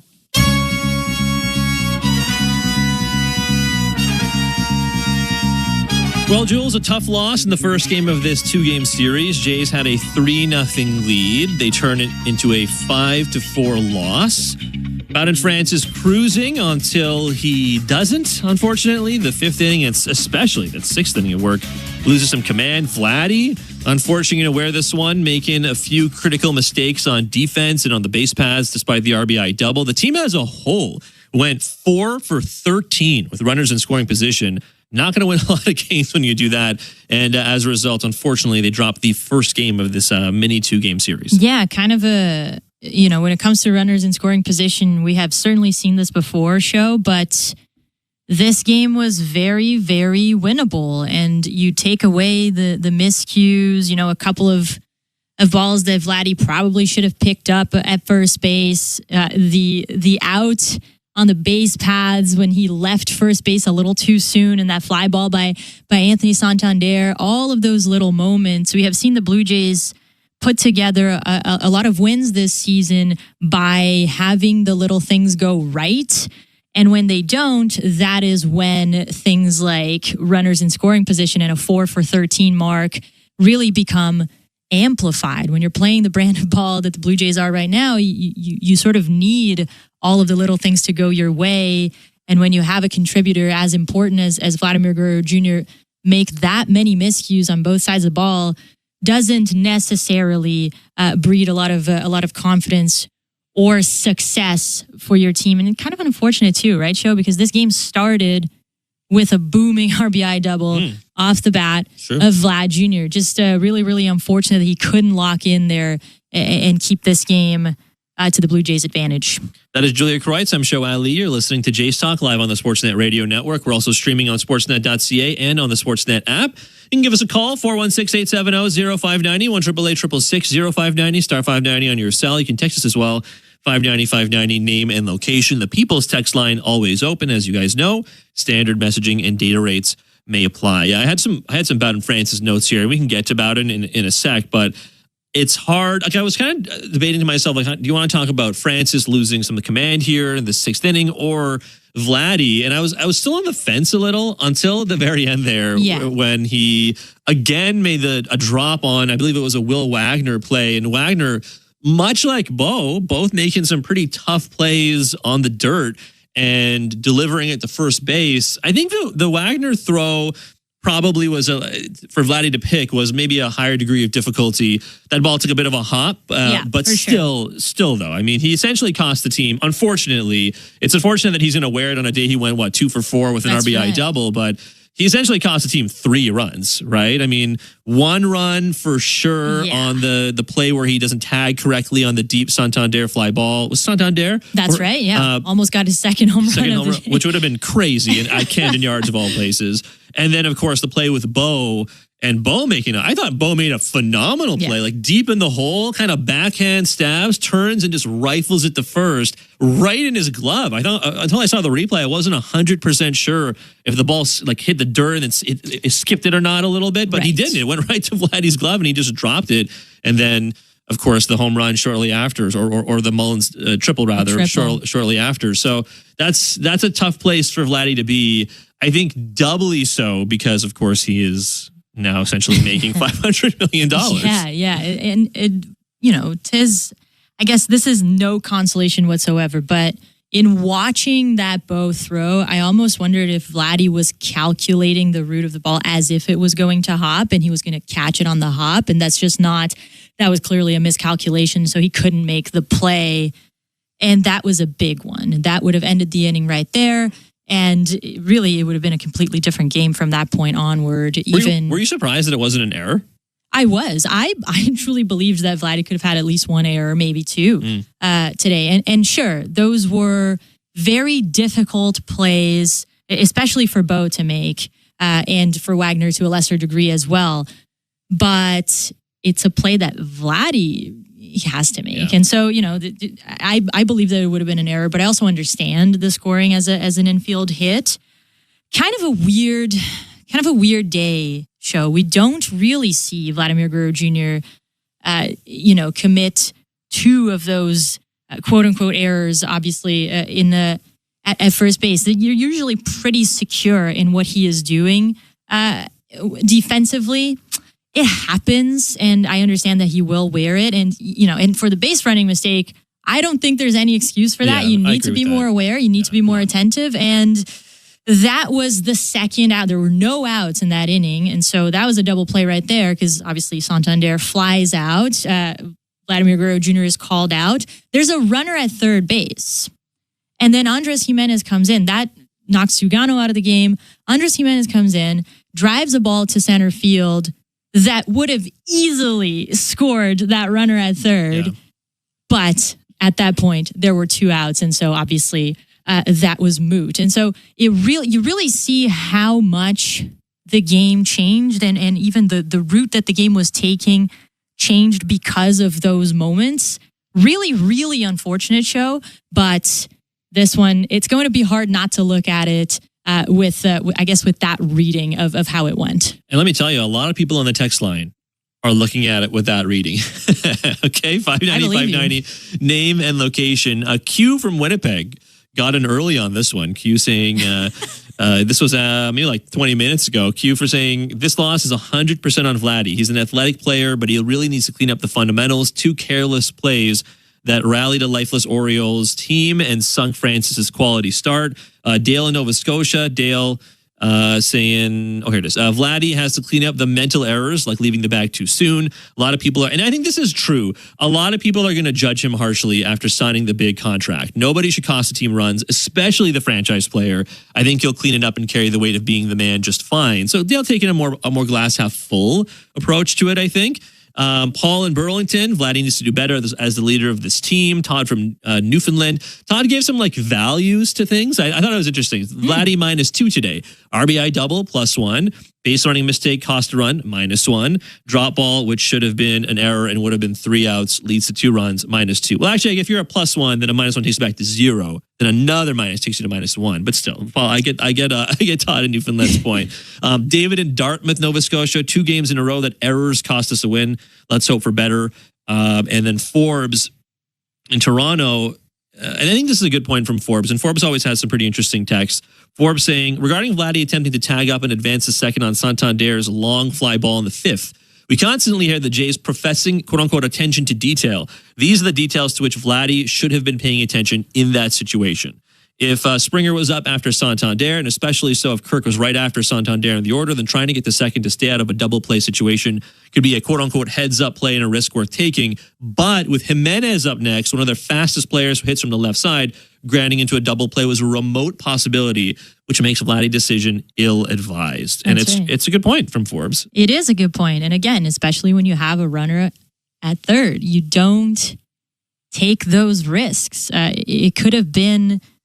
The inning could have ended more or less in the same way, but it's just the mental aspect of it and the fact that then it happened again on defense twice, right, Joe? So clearly something a little bit off. And listen, players have those days. Right. No one is immune to those mental errors. No one is immune to maybe a little bit of a day where you're off. These happen. It's a very, very long season, but against a division rival on the road with such a close game and a lot on the line here, to our previous texter's point, the Orioles haven't done well. This offense has been pretty dormant, and obviously it's no one's fault but the pitcher on the mound when you allow 2 home runs and when you allow guys who have been scuffling to get hot again. But this could still have been a win on the column for the Blue Jays and keeping the division a little bit closer. I know it's very, very early to keep close tabs on division races and whatnot, but with the way that the AL East is going, you have no choice but to look at it every day and to look at these moments and at these games and kind of wonder if they're going to prove costly later on in the season, show. Yeah, I think that's a good point too, because I think and I've been guilty of this too, for sure. When you talk about games, you're still figuring things out early in the season and later in the year, games mean more. And I mean, I guess they mean more simply because what people mean by that is because you're closer to the playoffs. But I mean, a loss in March or April is still matters in terms of wins or losses, numbers wise, as much as a loss in August and September do, for sure, right? They're still the same amount on the loss column or the win column. So, getting hosed by Manny Gonzalez on a Thursday night or making errors for Vladdy at first base or on the base paths on a Saturday afternoon, those all count the same, essentially, right? Which is why I think it's better you clean up these mistakes sooner rather than later. I'm not excusing it by any means because it wasn't great. But I mean, to your point, the Orioles had really been scuffling. They had prior to today 8 losses. I mean, they still have 8 losses, I suppose. They're just 6-8 instead of 5-8, but they left Toronto at 2-2. Right on. And they only won like 3 more games prior to today since the opening series. So they had not been having a very good offensive performance. And then you let them score 5 runs today. That's not really acceptable. And I think it will get cleaned up. Don't get me wrong, but that's a tough place to live. Yeah, it will, because we have seen the Blue Jays are one of the best defensive teams in the entire league. These days don't happen very often. So I agree with you. It will get cleaned up, and this will not be made into a habit in any way, shape, or form. But it is, I guess, a little sad even, show that this whole thing sort of obfuscated the fact that Anthony Santander finally hit his first home run as a Blue Jay, and did it in such a special way, obviously, and at Camden Yards in front of, after they played the video tribute and all of that, he comes out of the dugout. It's a standing ovation. Acknowledges the crowd. It was such a nice moment. And then for him to get that home run, it's a little, I guess, disappointing that it kind of took a little bit of a step back because of how the rest of that game went. Yeah, it's too bad, because now Santander, you're finally getting a home run from one of Bo, Vladdy, or Santander, your top 3, and they've been your top 3 all season. And now you're right, like it's just kind of a bit of a footnote. I mean, you hope he can continue that. And you and I had watched some of the pregame. Or listened to some of the pregame commentary he had done with not just the Blue Jays media in Baltimore, but a whole bunch of the Baltimore media in Baltimore. And he was joking around. He was clearly very comfortable, and he said he went to go talk to the staff attendants and the chefs and stuff. Like, he clearly was very happy to be back in Baltimore. And then he hits his first home run of the season in a place he's hit 1 billion home runs, it feels like. And then the Blue Jays lose that game, and you feel like it's not really the top or even the second or even the third most important story of this game. Same goes for Bo, honestly. Like, there's a text here from, Ilo, driving through the 401. And hope you're not driving and texting Ilo, but he or she says, what are your thoughts on Bo? He's probably 50-50 in clutch situations, but my sense he's more of a sure out than a hit. I guess I'm looking for someone to say I'm wrong. Like, I get the text because of how the game ended, right? Because you had a situation where a base hit probably, because I think it was Miles Straw on second, so a base hit probably would have tied the game, and he strikes out against Felix Bautista, unfortunately. But, I mean, Bo today was, 3 for 5 at the end of the day, because he came up at the end. But he was 3 for 5, including a double and an RBI single. I mean, I thought he looked great today, all things considered. The literal first pitch of the game, he laces a leadoff double. The second inning, he comes up again against Sugano, who is really struggling, and then he just flips that pitch right down the middle into right field. So he gets aboard 3 times, and then on top of it had the play we talked about earlier, deep in the hole, where he backhand stabs the ball. I thought Bo looked great today. Yeah, he did, but sometimes I will say that the aggressiveness does come back in not so flattering ways. That is why, a big part of why I think we saw him strike out in that last at-bat of the game. It's the fact that Felix Bautista knew to throw a first pitch slider, because Bo had already shown his hand early on in the game, and the aggressiveness, which obviously is part of his game. It is part of what makes him such a feared hitter and such a good hitter, is that he is always on the attack, but at times you just need to take a step back and maybe think a little bit like the pitcher, and what is it that you have already shown? What is it that you are known for? And what is it that you're trying to do right now? What does this moment call for? And, that first pitch slider that he took a huge hack at, to me, was one of those moments where, it's pretty clear that you have a reputation, and hitters, or pitchers rather, are going to exploit that in those big moments. And that strike 3 was also a swinging strike on a pitch that was not in the zone. So you kind of see that, there is a book a little bit out on Bichette, and now it's up to him to make those adjustments and to not necessarily have the winning hit in his mind in those moments. It is very much about checking on what it is that the situation is calling for. And in that moment, maybe a step back on the aggression would have been more beneficial, and it would have been a more competitive at bat. I just wouldn't call Bo a sure out. A sure out is a bit. Like, it was a tough, don't get me wrong. It was a tough AB against Bautista. It was. Like, I'm not going to make an excuse for him. Like, he could have been a tad less aggressive. I mean, like, you kind of live and die with Bo being aggressive at this point. Like, that is just, I feel like that's who he is at this point of his career. I do wonder how that's going to, just in a general sense for Bo now, I do wonder how that's going to look for him as his game ages a little bit. But I mean, that's not a conversation we have to have right now. That's just something I was thinking about over the last couple of weeks. But generally speaking, I don't know. I just wouldn't classify Bo as a sure out versus a hit, especially this season, given how he's looked, I think, on the whole. Yeah, and the fact that it doesn't have to be a pitch in the zone for Bo to do damage with it. That has also been, something that we have learned over the seasons with Bichette, especially when he's at his best. He will reach out of the zone, and he is capable of making decent contact with those pitches and actually getting a ball's, just above the shortstop's head or whatever it may be. Those things do happen. We've seen him do it. He utilizes the whole field. When he's not looking for a home run and he's actually, focused on hitting those line drives, that is when he's at his best. And it looked like he had a chance here. This at-bat did not look like a sure out from the start at all, especially because Bautista has not had the type of dominant season that we have seen him put together in the past. And so, this was a nail-biter and just didn't go Bo's way. Something to look at, I guess. If you're going to watch film, if you're going to, revisit your at-bats from this game, that is just something to consider in the sense of, well, with the game on the line, 9th inning, what is it that a pitcher is thinking about you, and how is it that you can make adjustments in order to come out on top? 416-870-0590, 1-888-666-0590, star 590 on your cell. Those are the numbers to call. 590-590, name and location. That's the People's Text line if you want to reach us via text as well. We have a whole bunch of texts we still haven't gotten to. So, Jules, let's take a quick break. And when we come back, let's hear from the skipper, John Schneider, wrapping up his media availability, I see. And we'll also go back to the text line, back to the phones as well. We're here until the bottom of the hour. That's Julia Kreutz. I'm Shoai Ali. You're listening to Jace Talk on the Sportsnet Radio Network.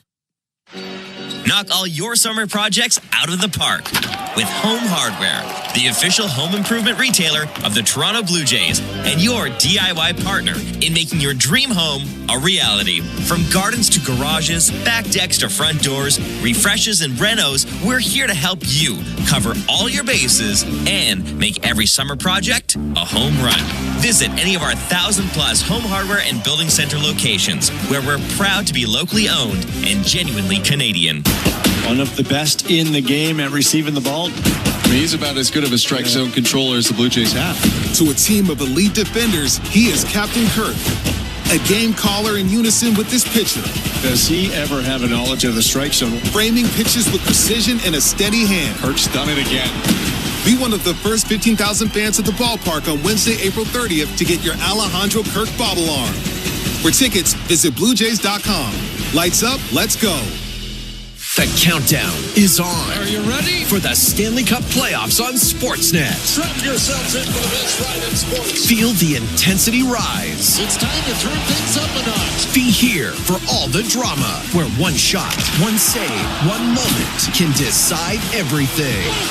See who will raise hockey's ultimate prize. Let's get this thing going. 16 teams, one champion. The Stanley Cup playoffs begin April 19th on Sportsnet. Here for the Cup. At Crown Rust Control, protection runs deep because every Crown Rust Control Center is owned by a local family who cares beyond business. Your Crown Rust Control is 100% committed to their product, to you, to their community, which is your community.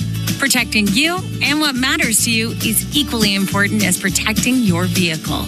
Did you know spring's the best time of year to protect your vehicle from rust? For a special spring offer, find your local family-owned Crown Rust Control Center at crown.com. Barry, do you ever wonder why we fly north every year? Obviously, it's because of Armstrong bird food. I thought it was because of the weather or migration or something. Oh, Steve, you need to spread those wings and open your eyes, partner. Truth is, it's the seeds, the nuts, the berries, the good stuff. Armstrong's got it all. So all this time, you've been chasing snacks? Bingo! You think I'd flap these wings thousands of miles for anything else? Armstrong, Canada's premier bird food. The reason birds fly north. Find Armstrong at Canadian Tire, Home Hardware, and other fine retailers. Or learn more at armstrongbirdfood.com. Of all the things that Timber Mart can lend a hand to build, community ranks among the most important. And with the Timber Mart Local Leaders Initiative, we strive to recognize those dedicated to making their hometowns a better place to live, work, and play. From now to June 25th, you can vote to select our grand prize winner. They'll receive a $10,000 grant to support their outstanding initiative as Timber Mart's Local Leader of the Year.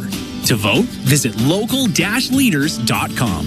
Timber Mart, Canada's building center. This is Toronto Blue Jays baseball. Bases loaded. The 0-2 swung on and missed. Strike 3. On Sportsnet 590 The Fan and the Sportsnet Radio Network.